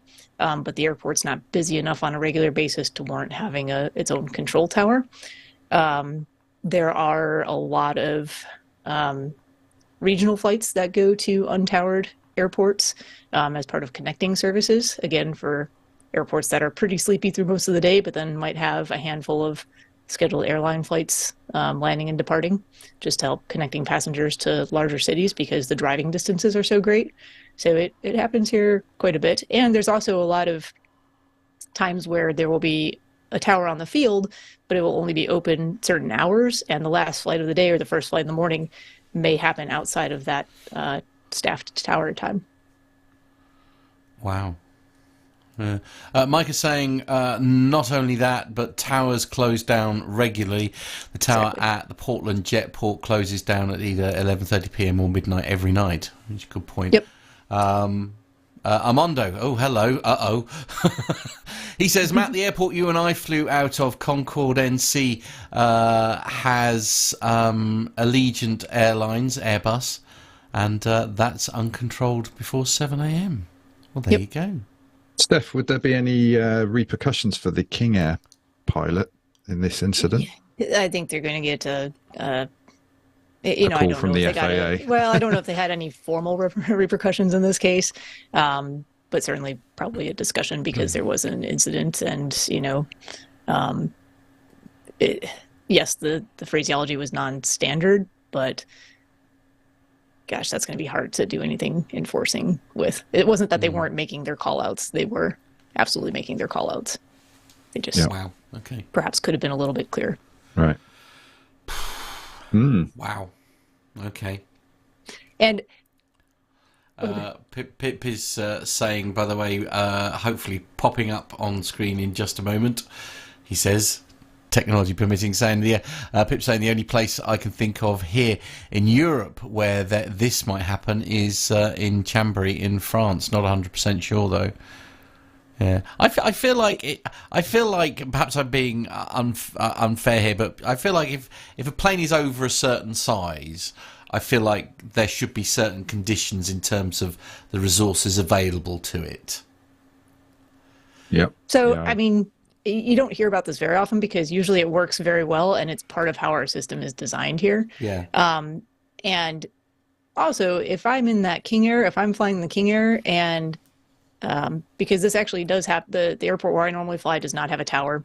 It's not busy at all. A lot of times during the whole day, I might see one or two other aircraft come in the whole day. But a lot of times those are also aircraft that maybe don't use standard phraseology. Sometimes they just don't make radio callouts. Sometimes they don't have radios. We have a lot of very small airplanes How out quaint. there. Yeah. Yes, quaint until you encounter them, where you don't expect to find them. But if I'm going to be in conflict, especially, well, with any size aircraft, but if I'm that King Air and I see them lining up on the runway that I'm intending to land on in the opposite direction, I would probably break off that approach and figure Is out there a something chance different that to do. is there a chance that they couldn't see it? I guarantee you that the King Air could. I believe this all happened in visual meteorological conditions, and I'm sure the King Air 4 miles out could see the JetBlue Airbus. Right. Yeah. I think it's very likely the Airbus or that the JetBlue flight did not see the King Air. Okay. That's much harder to pick out. Yeah. Yeah. No, that's fair. That's fair. We reckon it'll buff out then. Sure, why not? Richard E. Flagg is saying that Chambéry was always manned when I used to fly there. However, it is France, so working and being on strike, not much difference really. Oh, I say that we're in danger of being in political territory here. Oh dear. Oh, and Armando's saying in a big plane you're still on an instrument clearance, so you have safety coverage. You just talk to them as soon as you take off. Right, and that's part of that clearance void time. So yeah, when they were calling up to get their departure clearance, and what that does is ATC basically will, if they have other inbound traffic or if there's other traffic on instrument flight plans in the area, they basically have to create a safe space for you. Yeah. But that's why it comes with a void time. So if you don't take off for some reason within those 2 minutes, then you have to call back and you get a new clearance void time, which could be, they could hold you for longer. Or it could be another 2 minutes, or it could be a handful of things. Yeah, there we go. Praise indeed. Armando's saying Steph is correct. King Air should have gone missed. Yeah, I would have gone missed. Yeah, plane safety is saying that we technically can go to non-towered airports, but must have AFIS. Somebody explain to me what that is. Oh, adequate fire and rescue. Oh, sorry, he's explained it. So, and a runway inspection within 30 minutes. What's AFIS? Just out of interest. That's a good question. Okay, somebody let me know, please, because the non-plane person here. The only thing that comes up when I Google that is automated fingerprint identification. Okay, right. Okay, we'll move on. Well, yes, indeed, but yes, thanks for those. Hold on. Something. Oh, flight information. Oh, automated flight information. Yeah, okay. I'm being told in my ears here. Yeah. AFIS. I never use that term. Okay. Yep. Oh, Automated. AFIS. Automatic. Sorry, I'm saying Flight it wrong. Information I'm Service. saying it wrong. Grant McCarran is saying that Canberra Airport Tower closed for half an hour and Virgin Australia didn't push back until the tower reopened. Go figure. Well, quite. Indeed. Okay, shall we move on then, Nev? Is that all right? Yeah, well, it's been a bit windy over in the UK, but also in Buenos Aires as well, judging by this next story, Matt. Indeed. So it's a parked Aerolíneas. Thank you very much. I'm glad somebody knows what they're doing. Argentina's 737 is battered by storm. Argentina has been dealing with a terrible storm in recent days, very much like the UK, as Nev was saying a moment ago, which turned deadly in the port city of Bahia Blanca and has hit the capital city of Buenos Aires in the past day. This caused quite the impact on airport operations, with one particularly noteworthy incident. Video footage has emerged of this particular aircraft, a Boeing 737, being blown around in the wind while parked at Buenos Aires airport. The incident involves a roughly 17-year-old Boeing 737-700 with registration code Lima Victor Charlie? Thank you. That'll do. Alpha Delta. I panicked. And they said coffee. I'm so sorry. In the video circulating wildly online, that's clearly what I need, you can see the parked jet start to move due to the wind gusts. The plane starts to turn sharply to the right, with the left wing hitting ground equipment, including air stairs. Jen would be horrified at that, before eventually coming to a stop again in a completely different direction. The airport saw winds of up to 130 kilometres per hour. That's 80 miles an hour in old money. So those are pretty strong winds. You don't say. Typically, airlines make an effort to fly planes out of airports prior to major storms to avoid damage as much as possible. I'm not sure if the airline just wasn't anticipating such a bad storm, or if that would have been simply too big an undertaking, given that Buenos Aires is the carrier's only home base. I'm curious if best practices were otherwise used here. For example, with gusts so strong, you'd think that you might want to move the ground equipment away from the aircraft so that they don't potentially collide, as we'll see in this little video that I've got to share with you now. We've described it in the text here. We'll do our very, very best to sort of describe it for those of you listening to the audio version of the show. I'm just going to bring the sound down here because I don't know if there's any bad language or anything on it. Basically, so we're at the airport here. We've got the aircraft, and you can just see the plane starting to move. And then it really quite violently moves over to the right, clouts the air stairs, takes them down all the way around. The air stairs are now lying on the side. The aircraft has literally turned it. Well, it's literally sort of gone a full 90-degree angle. It is completely in a different position to where it was. But as you say, you would have thought that they would have, even when it thought, looks a bit windy out, we probably ought to move all the equipment away from it. I can only assume they just weren't expecting it to be this bad.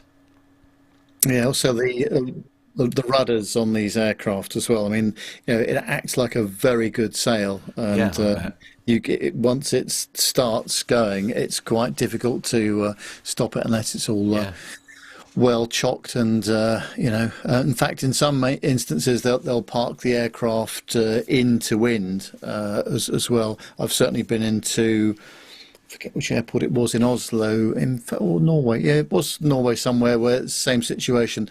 They actually parked it away from the main area because of the wind direction that was prevailing at the time, because it was just so horrific. So yeah.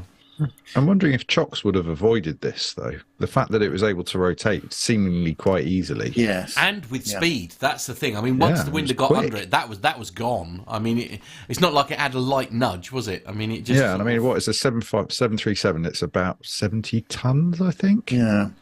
I Bearing mean, in of mind course, as well that the front wheels aren't braked, so the No, parking true. brake Right. is only set on the main gear. So Yep. that does have the potential for the front to move around somewhat, doesn't it? and of course, they are designed to lift in certain air conditions, aren't they? So, I guess if you get in every air condition, to be fair, thank you, John. Yes. He and I are going to fall out by the end of this, I think. But it is they are literally designed to sort of react to the wind, and I guess if you just get a swirl or a gust in just the right place, it's probably relatively light, if you see what I mean. So it wouldn't take much for it, once it's There got was a little another bit of video purchase. online of a 747 cargo aircraft that was kind of looked like it was doing a wheelie basically while it was parked on the just ground. bear with me a moment. I think that's the was video that that John was the has same thing. just popped in for me. Just having a look. Oh, okay. Bear with me. It's another video of the same. I hope Gives it's you an in idea of the speed. landscape format this time. I was a bit cross about it. It's not, I'm afraid. It is. Sorry about that, Yes, indeed. Just having to make a minor tweak to it. There we go. It is, I'm afraid, in portrait mode. I'm afraid. So sincere apologies. That's because I wanted to upload it to there we go. Instagram and Yeah. TikTok. This is it. Here you go. This will give you a bet. This is a different angle of the same incident, essentially. God, look at the. You can hear the. Yeah, you can. Wow. You can see all the debris, can't you? Yeah, look, there it goes. Woof. That's quick, isn't it? That's Yeah. sort of 2 or 3 seconds. I mean, that's faster than it would have moved with engine power. Yeah. Our forecasts are really good and accurate these days, but kind of all that just told me they weren't thinking it was going to maybe be quite that bad. Yeah. As what we like to refer to here in the UK as a Michael Fish moment. Indeed. Yes, it's all right. For those of you who don't know, the Michael Fish moment that I'm referring to was basically, was it 87, Nev, I think, wasn't it? Something like that? It was, yes. And said that, basically said, thank you to Mrs. What's her name, who's been in touch to say they're very worried about that there's going to be a hurricane here in the UK. And he very famously said, well, don't worry, there's no hurricanes planned in the forecast. And then it was literally the worst ever hurricane that the UK has ever experienced. It's Plane Safety Podcast is saying that unsecured traffic cone looks pretty stable, though. Yes, good point. Well made. Lower to the ground. Yes, lower. lower to, that's Worse what it is. aerodynamic. Yes, Worse yes, aerodynamics. absolutely, yes, indeed it is. Fortunately, a traffic cone has the aerodynamic properties of a house brick, therefore less likely to move. There we go. And on that bombshell, somebody dig me out of this hole. Will they, please? Never mind its weight. It's fine. No, that's got nothing to do with it. No, absolutely. Well, it's the last story now, and a good and finally story, I think, on the commercial section. It's on thestreet.com, and it says that a bizarre and expensive technology has just been sold on eBay. And on March the 2nd, 1969, test pilot André Turcat took off from Toulouse, France, and landed in the history books. Turcat was flying a prototype of the Concorde, the supersonic jetliner, and upon returning to Earth, the pilot made a succinct comment: "The big bird flies," he says. Indeed, it did. On September the 26th, 1973, Concorde made its first transatlantic crossing, flying from Washington, D.C. to Paris in the record-breaking time of 3 hours and 33 minutes. Pretty impressive, especially when you realise that the same flight on a conventional jet takes about 7.5 hours. Concorde became the only way to fly for the rich and powerful, with a one-way ticket from London to Washington in 1976 going for about $2,800 in today's money. In 1985, during the worldwide benefit concert Live Aid, singer Phil Collins played the London stage, then boarded a Concorde and made it to the US in time to play in Philadelphia. I was in England this afternoon, Collins told the cheering crowd. Funny old world, isn't it? Businessman Fred Finn really pulled out the stops as he flew Concorde a record-setting 718 times. My favourite mode of transport, without any doubt, is my beloved Concorde, Finn reportedly said. The prices kept climbing, and by 1996, a round trip across the Atlantic would set you back the equivalent of about $12,500. The Concorde sonic boom sparked protests, and many countries believed that the plane was not a good choice to fly over land and was suitable for supersonic flights only over water. In addition to the aircraft's noise, operating expense limited its service and financial costs, as well as the fatal crash in 2000 that killed over 100 people, which then caused Air France and British Airways to cease flying Concorde in 2003. Concorde made its last ever flight on November 26, 2003, departing London's Heathrow Airport and landing in Bristol, in Filton, in fact, in the UK. The Concorde made history, and a piece of iconic aircraft was sold recently on eBay in the form of a Rolls-Royce Olympus jet engine that went for about £564,000, 20 years after the Concorde's final flight. The engine, which belonged to a British Airways plane, had been priced at £770,000, according to Jalopnik. So the buyer got a bit of a bargain in terms of the deal. The listing said that the engine is not able to fly, but perfect to dismantle and repurpose into collectible pieces of furniture or art. As this was the only Concorde engine sold by British Airways that still had the afterburner fitted. If you missed out on buying this engine, there are several other Concorde-related items available on eBay, including a British Airways Concorde silver candlestick, Concorde cufflinks, a Concorde silver-plated corkscrew, and a British Airways Concorde silver letter opener. I don't think that's anywhere near as good as having an Olympus 593 turbojet engine, in my opinion. This was the only and for the future of supersonic travel, of course.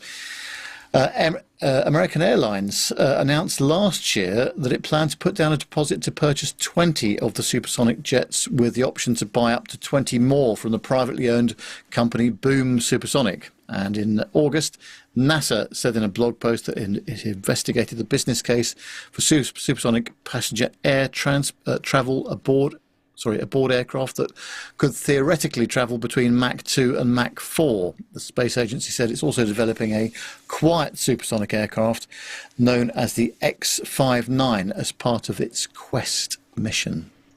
I still don't think we'll see any supersonic transport for passengers in my lifetime. Oh. My own opinion. Richard Adams is suggesting an upgrade for the banana, perhaps. True, yeah. Might be a bit more reliable than the current one, that's for sure. Well, that's true. Grant McCarran is saying 0 to immediate loss of licence in 3.5 seconds. Yeah. I don't know. Living in a American Airlines hub, maybe I'm a little more optimistic that we'll have some supersonic trip. Yeah, I don't know. There is still such love, though, isn't there, for Concorde? I mean, I don't think there's an av geek in the world, if you mention Concorde, doesn't go, do you know what I mean? Yeah. I think I still can't get my Captain Crew says, is that why Carlos is working overtime right now, financing his Concorde engine purchase? More than likely, absolutely. I did have this story in mind when I when I put it in the notes for Carlos. I do have it on good authority, though, that if any more airplane parts should appear in his office, there'll be a very stern conversation had with the wife, apparently. I'm just wondering why somebody would pay over £500,000 for an engine which isn't usable in an aircraft. But because it belonged to Concorde and it's beautiful. £500,000. That's but a lot. Yes, but they're, I mean, if you've got it, I mean, if Nev took a look down the back of his sofa, I'm sure he'd find. I'm just wondering at least a fiver. I mean, if somebody's going to be parting it out to, make stuff that Carlos buys effectively. Well, yes. Is there enough of a business case to spend £500,000 on an engine? Blade here and there, and sort of sell it for £1,000. You're sort of halfway there. Well, that's what I'm wondering. Yeah. I don't know. It's a funny one, isn't it? I think people are doing it because, like I mentioned earlier, there is still that nostalgia of the Concorde aircraft, isn't there? Because it still it'll show up in a museum, but they're a museum that's got £500,000. But then why would you bother doing that when there are museums that you can go and see where there's a whole one? Yeah, true. I guess is my thing. I mean, Top Gear very famously made of a pretty impressive coffee table with an engine out of, I can't remember what it was. Porsche 928 V8 it was. Yeah, indeed. So it's somebody's going to have a very nice coffee table by the sound of it. Now, that brings us to the end of the commercial news segment. So normally at this point in the show, I would be doing one of my Nev's terminal tantrums. But in fact, I feel I've already done one this week with that passport validity story. So I'm going to hang on to this one that I was going to do until the next show, if that's all right with everybody, because there's more to say on that. Definitely. So, yeah, lots of interesting stories in the commercial segment there. So, Matt, it is now the military segment. Oh, does that mean I need to press the button? button? I hope you're ready with all that. I will. I'll press the button, shall I? Blast up buggies 13550, Angel 16, heading 340. Okay, 100 seat buggies.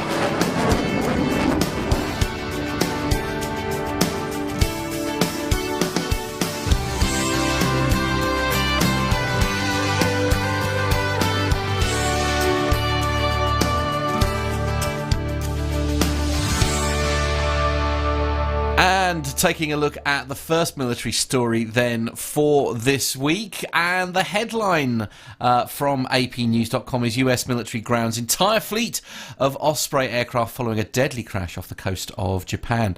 A US military CV-22 Osprey takes off from the Iwakuni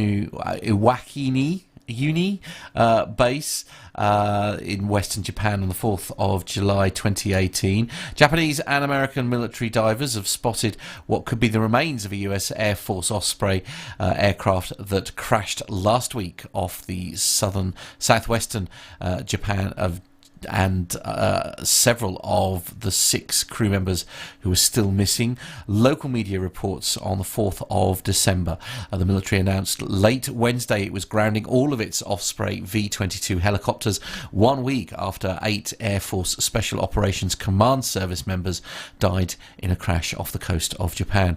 The Air Force, Navy and Marine Corps the Marine Corps took the extraordinary step of grounding hundreds of aircraft after the preliminary investigation of last week's crash indicated that a material failure, that something went wrong with the aircraft and not a mistake by the crew, led to the deaths. The crash raised new questions about the safety of the Osprey, which has been involved in multiple fatal accidents over its relatively short time in service. Japan grounded its fleet of 14 Ospreys after the crash. Lieutenant General Tony Bernfind, head of Air Force Special Operations Command, directed the stand down to mitigate risk while the investigation continues. The command said in a statement, preliminary investigation information indicates a potential material failure caused the mishap, but the underlying cause of the failure is unknown at this time. In a separate notice, Naval Air Systems Command said it was grounding all Ospreys. The command is responsible for the Marine Corps and Navy variants of the aircraft. The Air Force said that it was unknown how long the aircraft would be grounded. It said that the stand-down was expected to remain in place until the investigation determined the cause of the Japan crash and made recommendations to allow the fleet to return to operations. In Japan, where US military Ospreys had a non-fatal crash once and a number of incidences, the last accident has rekindled safety concerns just as the Japanese government builds a new base for its fleet of Ospreys. Chief Cabinet Secretary Hirokatsu Matsuno told reporters in Tokyo the government has already formally requested that the US military ensure the safety of Ospreys before their flights, but that Tokyo will seek further information from the US side because it also affects the safety of Japan's own Osprey fleet. Needless to say, ensuring flight safety is top priority of the aircraft operation. Japanese self-defense force also operate Osprey Ospreys, and in order to ensure their flight safety, we will continue to ask the US side to share information with us. The US-made Osprey is a hybrid aircraft that takes off and lands like a helicopter, but can rotate its propellers forward and cruise much faster like an aeroplane. During flight, its unique design has been a factor in multiple instances. While the investigation into last week's crash has only just begun, it renewed attention on the aircraft's safety record, particularly on a mechanical problem with the clutch that has troubled the program for more than a decade. There's also been questions as to whether all parts of the Osprey have been manufactured according to safety specifications. In August, the Marines found that a fatal 2022 Osprey crash was caused by a clutch failure, but the root cause was still unknown. In its report on the crash, the Marines forewarned that future instances are impossible to prevent without improvement to flight control system software, drivetrain component material strength, and robust inspection requirements. Air Force Special Operations Command has 51 Ospreys. The US Marine Corps it flies as many as 400, and the US Navy operates 27. The Osprey is still a relatively young aircraft in the military's fleet. The first Ospreys only became operational in 2007 after decades of testing, but more than 50 troops have died either flight testing the Osprey or conducting training flights in the aircraft, including 20 deaths in 4 crashes over the last 20 months. An Osprey accident in August in Australia killed 3 Marines. That incident is also still under investigation. I mean, well, it's a very complicated aircraft, isn't it? There's no two ways about it. It's going to take quite a long while to get to the bottom of this, I think. And it is a fascinating aircraft as well, isn't it? I mean, I think there is a lot of love for the aircraft, genuinely, because it is so unique, isn't it? I mean, it's it's sort of, it's like the Harrier on steroids, isn't it? Where it can, it can do all of the things that you want it to do. It's essentially a a helicopter and an airplane, which I'm sure Armando will argue vehemently that that's not the case. But it's, it is technically a fascinating aircraft, and whilst its safety record is not great, I guess, people sign up for these things knowing the risks, I guess, to be fair.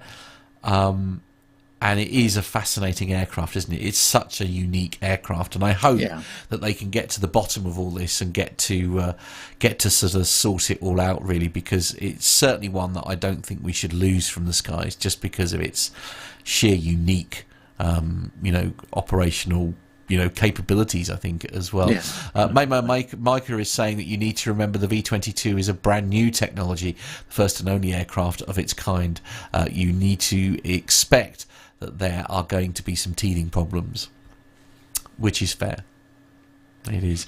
So the safety record of the V-22 is much better than, say, the Air Force F-22 fighter. Yes, that is true. I suppose if you do a like-for-like comparison.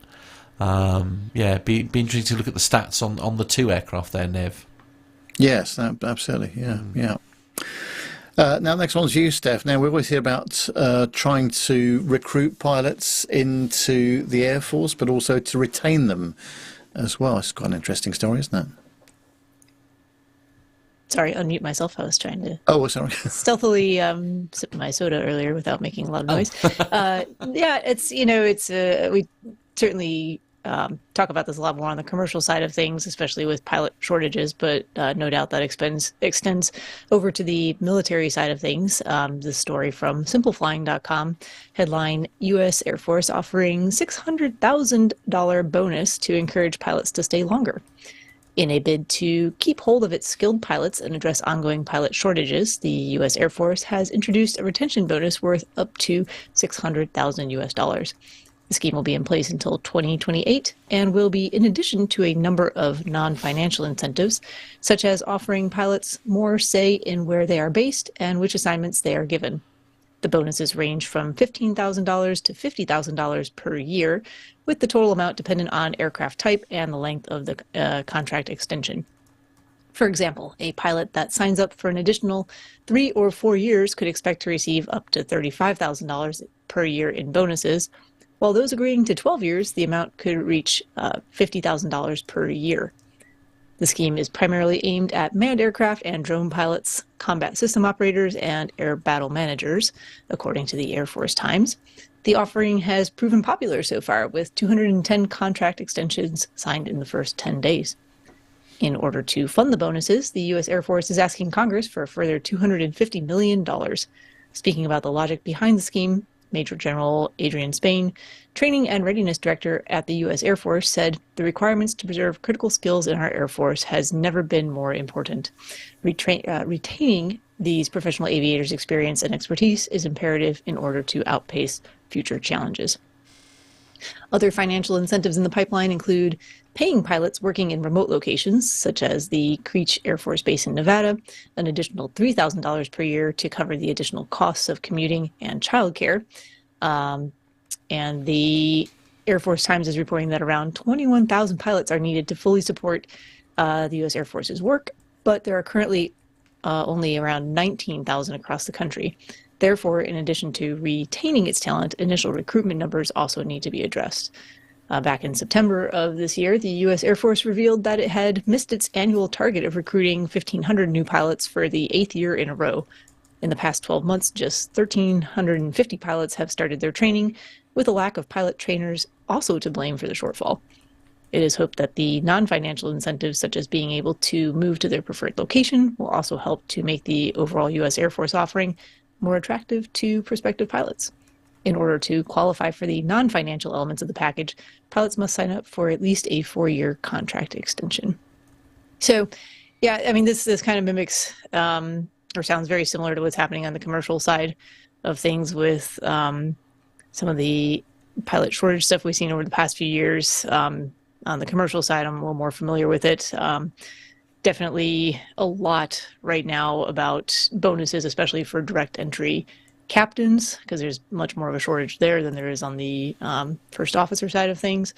I'm sure that this is probably in response to some of those efforts by the airlines in this country, offering qualified pilots a lot in terms of bonuses if they're coming in as a qualified captain, which I presume some of these military pilots would meet those criteria.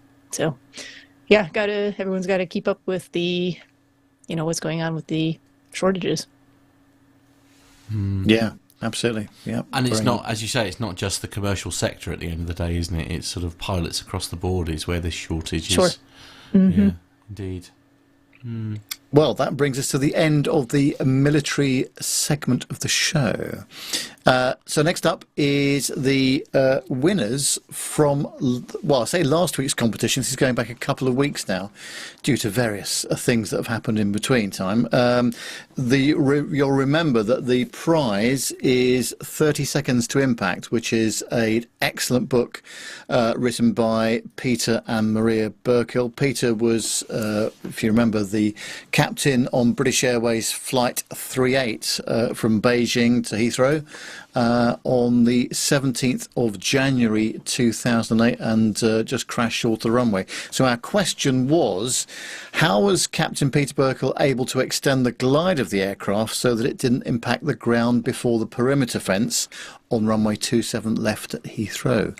The answer is by moving the flap lever from 30 to 25. It reduced the drag of the aircraft sufficiently to clear the perimeter fence and actually just landed, or crash landed to be more precise, just at the threshold of runway 27 left. So a very, very fortunate situation, but a brilliant piece of airmanship by both members of the crew, actually, and resulted in nobody losing their lives. No fatalities at all. Wow. In fact, that's the only time, by the way, that a Boeing 777 has had a hull loss and was written off. So there we go. Gosh. No, so it was the first one. Yeah. Yes. The first time. Yeah. So in the hat, as you can hear, a lot of correct answers. An awful lot of them. So I'm just going to draw one out at random. And let's see who the winner is this time round. It is John Chester, our good pilot friend. There he is. So see that on the camera, just about. So John, I'll be sending you this book off to your house in wherever you are these days, in the Netherlands or the US, wherever you are, and I'll get that off to you. So brilliant job. Thank you very much indeed. We haven't got a quiz this week, but we'll be doing one when we do our next live show. Indeed. Now, so we've got a bit of time left. So quick chat with Steph, first of all. So what have you been up to, Steph? We've not actually spoken to you for such a long time. I know. I feel like I haven't spoken to anyone for a long time. Yeah, I've been quite busy this year.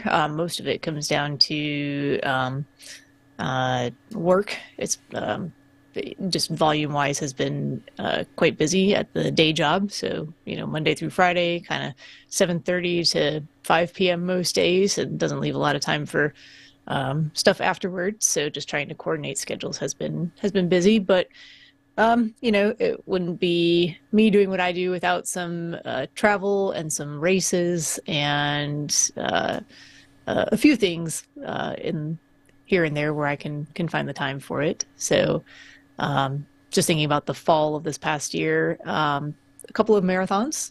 I ran Berlin, kind of was only there for a short weekend trip, but had great weather for that. It was a really nice day for the race. And then a week later, also ran the marathon in Chicago, or 2 weeks later. 2 weeks? I can't remember now. They were quite close together anyway. And also completed an Ironman this year in December, or in November. Yeah, beginning of November. Yeah. So, Goodness me. Yeah, a little bit of training, a little bit of racing. So the Ironman was an experience, definitely. Indeed. So your Christmas plans are basically one large coma, essentially. Yes, I have no plans for this week, which is why I'm here today at home. Yes, indeed. Wow. It's just it's funny. It's a common question here, especially as we get closer to the holidays, as it is there. I'm sure everyone's asking, "Oh, are you ready for Christmas? Have you finished all your shopping and your food planning and everything?" And usually the answer is no. But this year I could say yes. I have no plans, so everything has been taken care of for quite some time now. So love that. Yeah, it's good. A bit of flying in there too. Not quite as busy with flying this year. Still flying skydivers on the weekends. We had it's funny, we talk about the pilot shortage in on the commercial side of things in the military, like we just did. Kind of goes in cycles for us as well. There were a couple years where we didn't have very many pilots, so I had a lot fewer free weekends. And this year, more pilots. So I think I was generally on the schedule 1 or 2 weekends a month to actually do the flying. But then I just turned that extra free time into doing more actual skydiving as well. So kind of boosted my numbers there. For sure. I mean, why wouldn't you throw yourself out of a perfectly functioning aircraft? Well, yeah. I mean, so you're a perfectly functioning parachute. Right. Okay. Fair enough. I mean, while I was in the States, by the way, I did get into a parachute jumping airplane. Yes, got into it. That is the end, though. There's no further. Did not take off in the air. It did not, and in many ways, I regretted not jumping out of it because it's the only time during my amazing time in the States that I had a bit of a wobble about flying. Because it's very weird when you're in an aircraft of that type and you don't have a seat. Or a door. Oh, you have a seat. Oh no, there was a door. There's a door. Oh, it did have a door. Yeah, Okay. Yeah, there's a door. Yeah, no, it was I wasn't concerned that I was going to fall out of the aircraft. That wasn't the concern. It was more just like, it's just. You could have got us there, Matt. You could have staged jumping out of a stationary aircraft on the ground. No, you're right. Yeah, no one says that it has to be in flight. You can jump out of it on the ground. Yeah. It's very Rats. Why didn't I think of that? Oh no, Steph. For those of our listeners that don't listen to the other podcast, could you tell us a bit about the aircraft that you fly for the skydiving operations? Sure, yeah. So this year, really, it's only been our Cessna Caravan, which has a engine conversion on it, which is instead of the kind of standard PT6 Pratt & Whitney engine. It has the Honeywell TPE 331, which is a 900 horsepower engine, which makes it quite good for skydiving operations.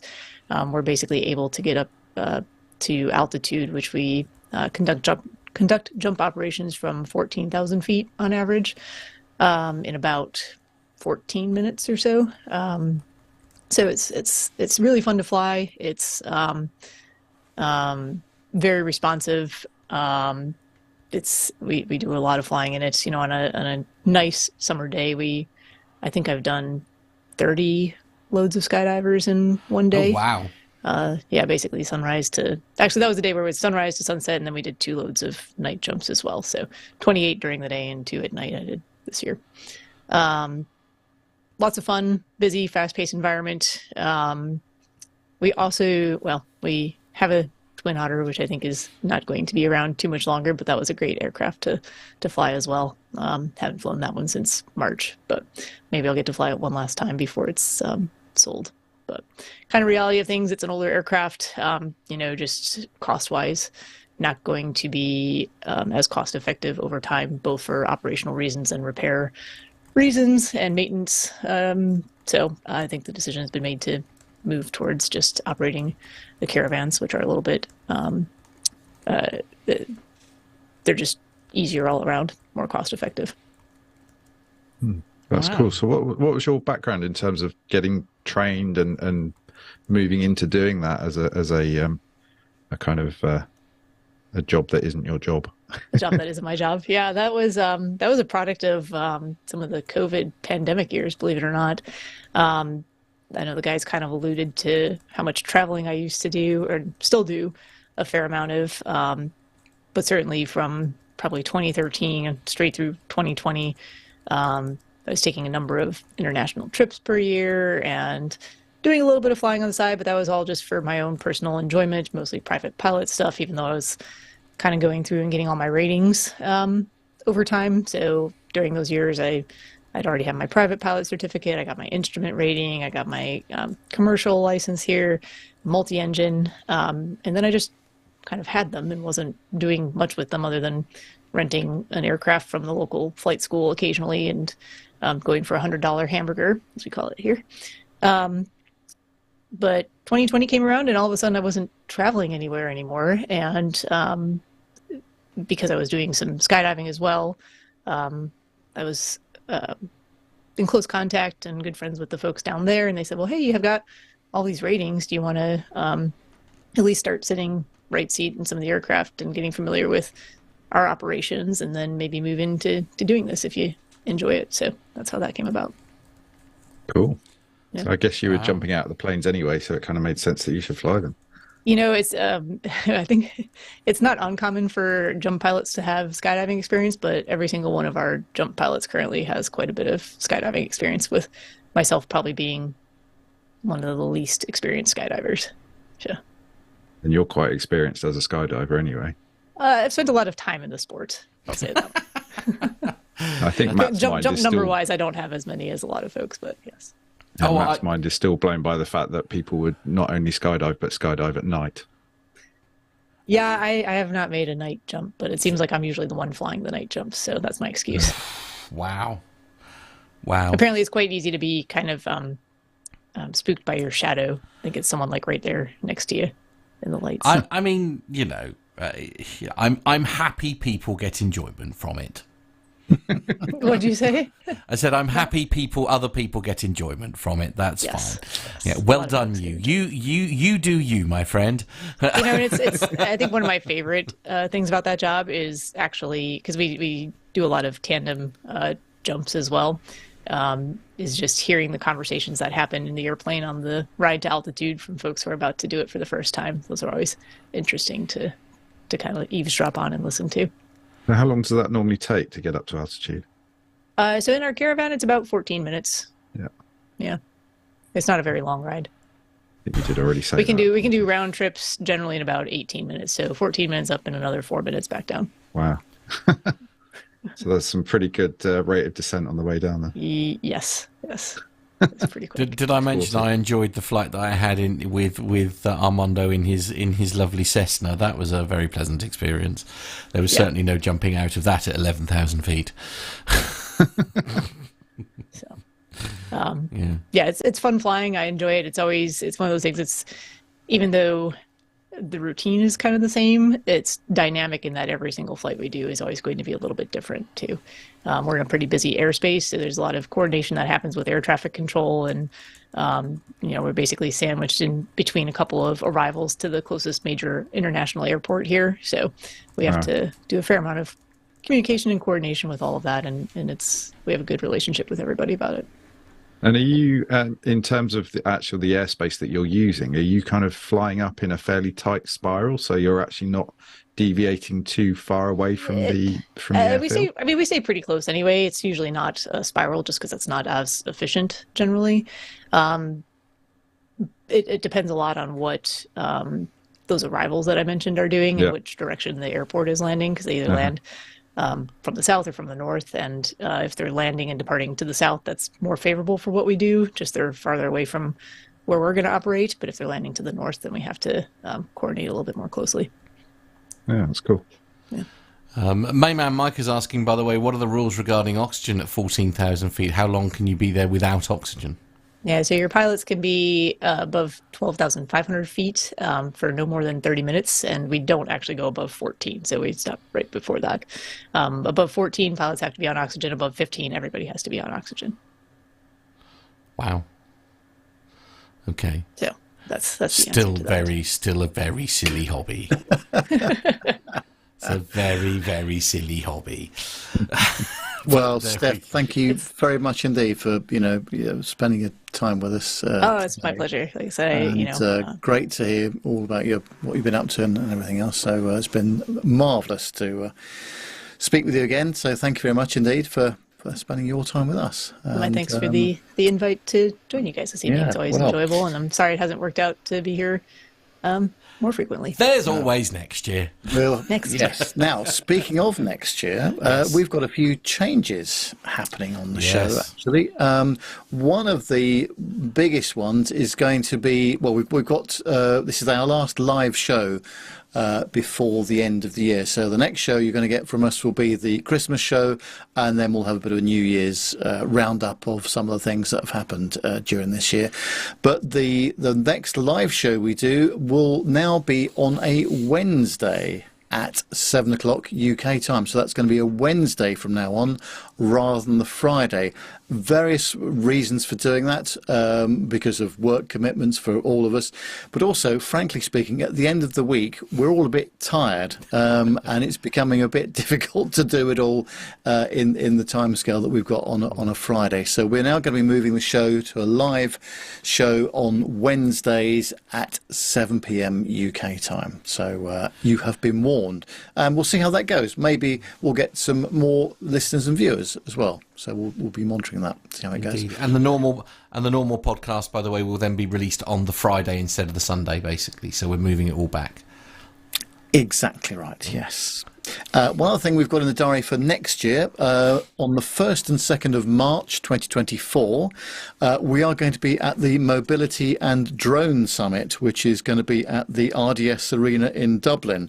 We've been speaking to the organisers there for the last couple of weeks, and we're going to be going there to cover some of the events that are going on there, because Matt's got an interest in drones, as he has one himself, and Carlos and I will be there as well. We may have a special guest joining us as well. But if you happen to be in Dublin during Friday the 1st or Saturday the 2nd of March, please do come along. And there's some tickets available for the show as well. I think the public day is probably going to be on the Saturday, from what I understand, whereas the Friday is the main conference. But should be a very interesting thing, and will give us plenty of content to talk about in the weeks following. So that's on the 1st and 2nd of March 2024 at the RDS Arena in Dublin, the Republic of Ireland, which I'm always looking forward to going back to, whenever I can find an excuse to go there. So there we go. Absolutely. So what else we've got to talk about, Matt? Is that about it for the season? I think so. I think so. Yes. I think that's a full house. I'm sure somebody will shout in our ears if we have missed something. No, we're being told we're all good. Well done, everyone. So if you want to follow us on the social medias, of course, it's Facebook, Twitter and Instagram. Just search the social media channels for Plane Talking UK. You can use our WhatsApp number to send content to us, or best wishes or funny things or nice pictures of aircraft to our WhatsApp number, which is +44 757 2249 That's +44 757 2249 You can email the show at podcast@planetalkinguk.com, and our website is www.planetalkinguk.com. Have a look on YouTube as well. We've got lots of content on there from previous shows, and also some playlists of some of the interviews that we've been doing too. Also next year we'll be doing some more long form interviews, hopefully, as well, as we go through the year, and we'll be talking about some of the air shows that we'll be hoping to cover as well during next year. So I'll be looking forward to that. Also, if you want to become a patron of the show, go to our website and you'll see how you can become a patron and contribute to the running costs of the show. And we really appreciate all of your efforts so far to help us keep going, because we do have some fairly substantial costs with media hosting costs and equipment that goes wrong occasionally and things like that, and website costs too. So it's all important stuff. So I think, Nick, have you got anything more to add about what you're up to over Christmas at all?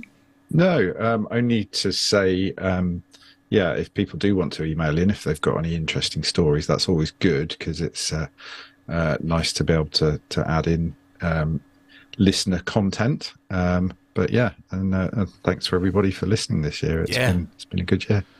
It has. It really has. Thank you very much to everyone who's been involved. It's been a real privilege to serve you this last 12 months. It really has. So I hope that everybody has a very nice Christmas if you celebrate it, and the New Year as well. We'll be back with the Christmas show, as I say, on Christmas Day, and then we'll have a New Year's roundup, and then we'll do our first live show of the year in 2024. I can hardly believe I'm saying 2024. In the meantime, I hope you have a very nice weekend, and take care of yourselves. Look forward to seeing you in the New Year. Bye for now.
Did you notice how we started on time and finished on time? Are you asking me? Anybody that is interested in listening, but particularly you, Steph. I don't know what this concept of on time is. I know. It's just always on time. Not on only the that, time that we're on. Not only that, but you arrived about 20 minutes before we started, so it was great. So we could have a little bit of a catch up, get all the bugs worked out of the system, which this evening, unbelievably, there weren't any. Oh, it all went That was very smooth. Yeah. Always It impressed. finally worked on the last show of the year. Yeah. 484. Oh my goodness me, we are like 25 numbers away from like... No, hang on, 15 numbers away. Yeah. Did I ever say how good at maths I was at school? Did that ever come up in conversation? So I know we do have overlap in our listenership, Yeah. but if anyone out there is keeping score for the Airline Pilot Guy show, our next episode will be 600. So stay tuned for Wow. it'll be next week frightening. sometime. Yeah. Any plans, or are they all top secret at this stage? There's follow our social media sites for That's such instructions a on how cop-out. to be. No, it's gonna be. Well, the idea, as far as I understand it, is to allow folks to pop in and say hello, so we get to know some of our that's nice. listeners and viewers a little bit better. Very short segments, so we're not going to keep people on for a long period of time, and we have limits on how many folks can join at once. But kind of a mix of normal show and for folks who are able to figure out the tech instructions to join us for a few minutes, we'll do that. Excellent. That'd be a nice thing to do, wouldn't it? That'll be me out then. Yeah, I think it'll be good. We always like talking with Definitely. listeners and viewers and friends, because we've known a lot of these folks for a long time. Watch APG socials then for more details. Yes. That's Indeed. great. Nev, what are you up to this week? Obviously Christmas, of course. It is Christmas. Yeah, I've got a little bit of a lunch with all the family tomorrow. Apparently, I'm paying, so course you that's that. Of course So you I'll are, have the two grandkids as well with us. Lovely. So Okay. actually, I'm looking forward to this, because if they're particularly badly behaved, I'll have everybody looking at me for a change, rather than the opposite thing that happens where I stare at other people's badly behaved. So in restaurants, but this will be the first time the second time I've been in a restaurant with the two grandkids, so it'll be quite interesting. Then we've got a trip up to York for a couple of days in the middle of the country, so that's very nice. Really enjoyed going there, and we're just staying over there for a couple of nights, and then back home again. So that's the plan. I can't believe Auntie Sue, by the way, is old enough to retire. How is that possible? It's a very good question, and looks about 25. I have been asking my financial advisor about this for some time. Oh, really? As you can imagine. Oh, my. How is it possible she can retire and I can't? Yeah, it seems like those things should coincide. Yes. So you Well, can the enjoy answer, the retirement. answer is she's 4.5 years older than me. Probably that's the main reason. Oh, okay. All right. Okay. But also, of course, back in the day, she would have been able to retire at 60, and they've the good old government have shoved it up to 67 now, isn't it? Nothing like moving the goalposts, is there? You're a toy boy then, Nev. Oh, Nev. Well, not really, just slightly younger. Just Oh, slightly. my. There we go. And on that bombshell, perhaps we should have brought. Indeed. Nick, what are your Christmas plans? Lots of driving. Okay. So, yeah, my extended family all live different part of the country to where I am. So I'll be up in not far from your neck of the woods, actually, Nev. So, There we go. Very good. Shame you won't be there. and actually, that was carefully planned, wasn't it, Nev? Well done. I've got some. My son and I are going to go and do a bit of plane spotting at Heathrow as well. Oh, love that. While we're up in that neck of the woods. Very So nice, very nice. we're kind of we're quite looking forward to that, actually. Yeah, I bet. So I bet. yeah, we're going to take a picnic, and hopefully the weather will be quite nice. Now, this might be a little bit painful, but I'm also going to ask producer John what he's doing over Christmas. Now, I do know he's doing an awful lot of flying. Most of his Christmas is taken up by being in the air. He's going to be in Tokyo, apparently. Oh, Wow. dear. There are worse places one could spend Christmas, to be fair. Yeah, indeed. And then just after New Year's in New Zealand. Ugh. Sounds nice. It does, doesn't Very it? nice. I wonder how his jet lag is. Obviously, it never gets reset at all, does it? It's just on permanent. He's essentially permanently exhausted. 8 hours down That's to whack, basically. Yeah. It's just like, I mean, I can. Yeah, somewhere along the way, yeah, absolutely. I mean, very lucky to know John very well. I could vouch for the fact the poor guy doesn't know what day it is, what time it is, like, doesn't know which way is up, down, like, what time does my show need to be done, like... I'll say I was very impressed that I received a Christmas card from John. I was impressed that, like, he has time to be able to do that type of thing. So thank you very much. To be fair, there's a lot of external things that are done. I think you just have to turn up for the photo shoot. To be fair, fine. But you still got to do that. So hey, yeah, he just has to turn up and sort of press the right buttons. No, yeah, absolutely. It's just like once again, Paul Lennox could not be more miserable about the whole experience. he's just like, again. He's blessed. Anyway, have we missed it? No, we haven't. There we go. So that's a lovely Christmas for everyone to look forward to, I think. So new show time starting next year, where we'll be recording live via YouTube on a Wednesday. And we must remember to do it, mustn't we? We must. We'll get to Wednesday. Shouldn't we be? Shouldn't we be doing something on the Wednesday? Yes. And then obviously the YouTube version, the audio version will be released on the Friday. So that is the attempt to try and turn it around, sort of on the Friday, basically, so that you've got it in time for the weekend. Are we starting back on the 10th? I do. No, third would be a bit too soon, wouldn't it? Yeah, I might struggle with that. Yeah, is that correct, Nev? I think. Yeah, I think 10th, so. Yes. Isn't it? Yeah. So So the next live show will be on the 10th of January. No, that's not right, is it? No, 11th of January. 11th of January will be the Wednesday. Oh no, because it's. I'm looking at 2023. That's going really well, isn't it? Yeah. In my defence, my alarm went off at 3:30 this morning. Yeah. So 10th of January will be the first live show of 2024. Very good. Right. Who's gonna lead the goodbyes? Oh, you can, Matt. Okay. Go on. Bye-bye, everyone. Have a lovely time. Thanks. We can't leave it there. We can't leave it. Have a fantastic Christmas, everybody. It's been a real privilege again this year. Thank you so much to everyone who's got involved. Just sent us a message, sent us an email. We've had loads of contact and stuff. Oh, hang on. Shall I do the desk picture again? Shall we? Let me do that. Seeing as producer John has popped up his festive graphic. That makes me happy. There we go. There we are. Hang on. That was clever. That's good. Like that. Hang on. I'm doing that again. Hang on. Oh, hello. I found a new toy. Oh, I'm so happy. There we go. Just in time for Christmas. Oh, it's so festive. I'm going to go sit at my desk now. One moment, caller. Please hold. There we go. Excellent.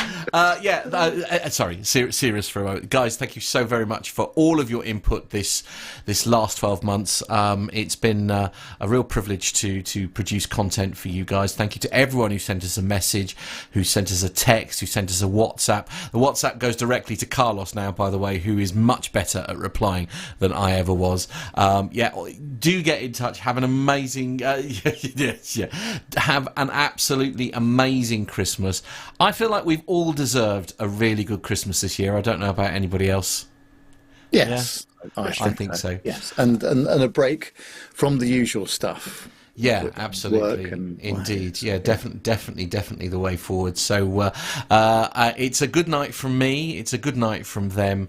Thank you very much for listening, and we'll see you again live on the 10th of January. Join us for that if you can. Take care, everybody. Bye-bye. See you. Bye-bye. Merry Christmas.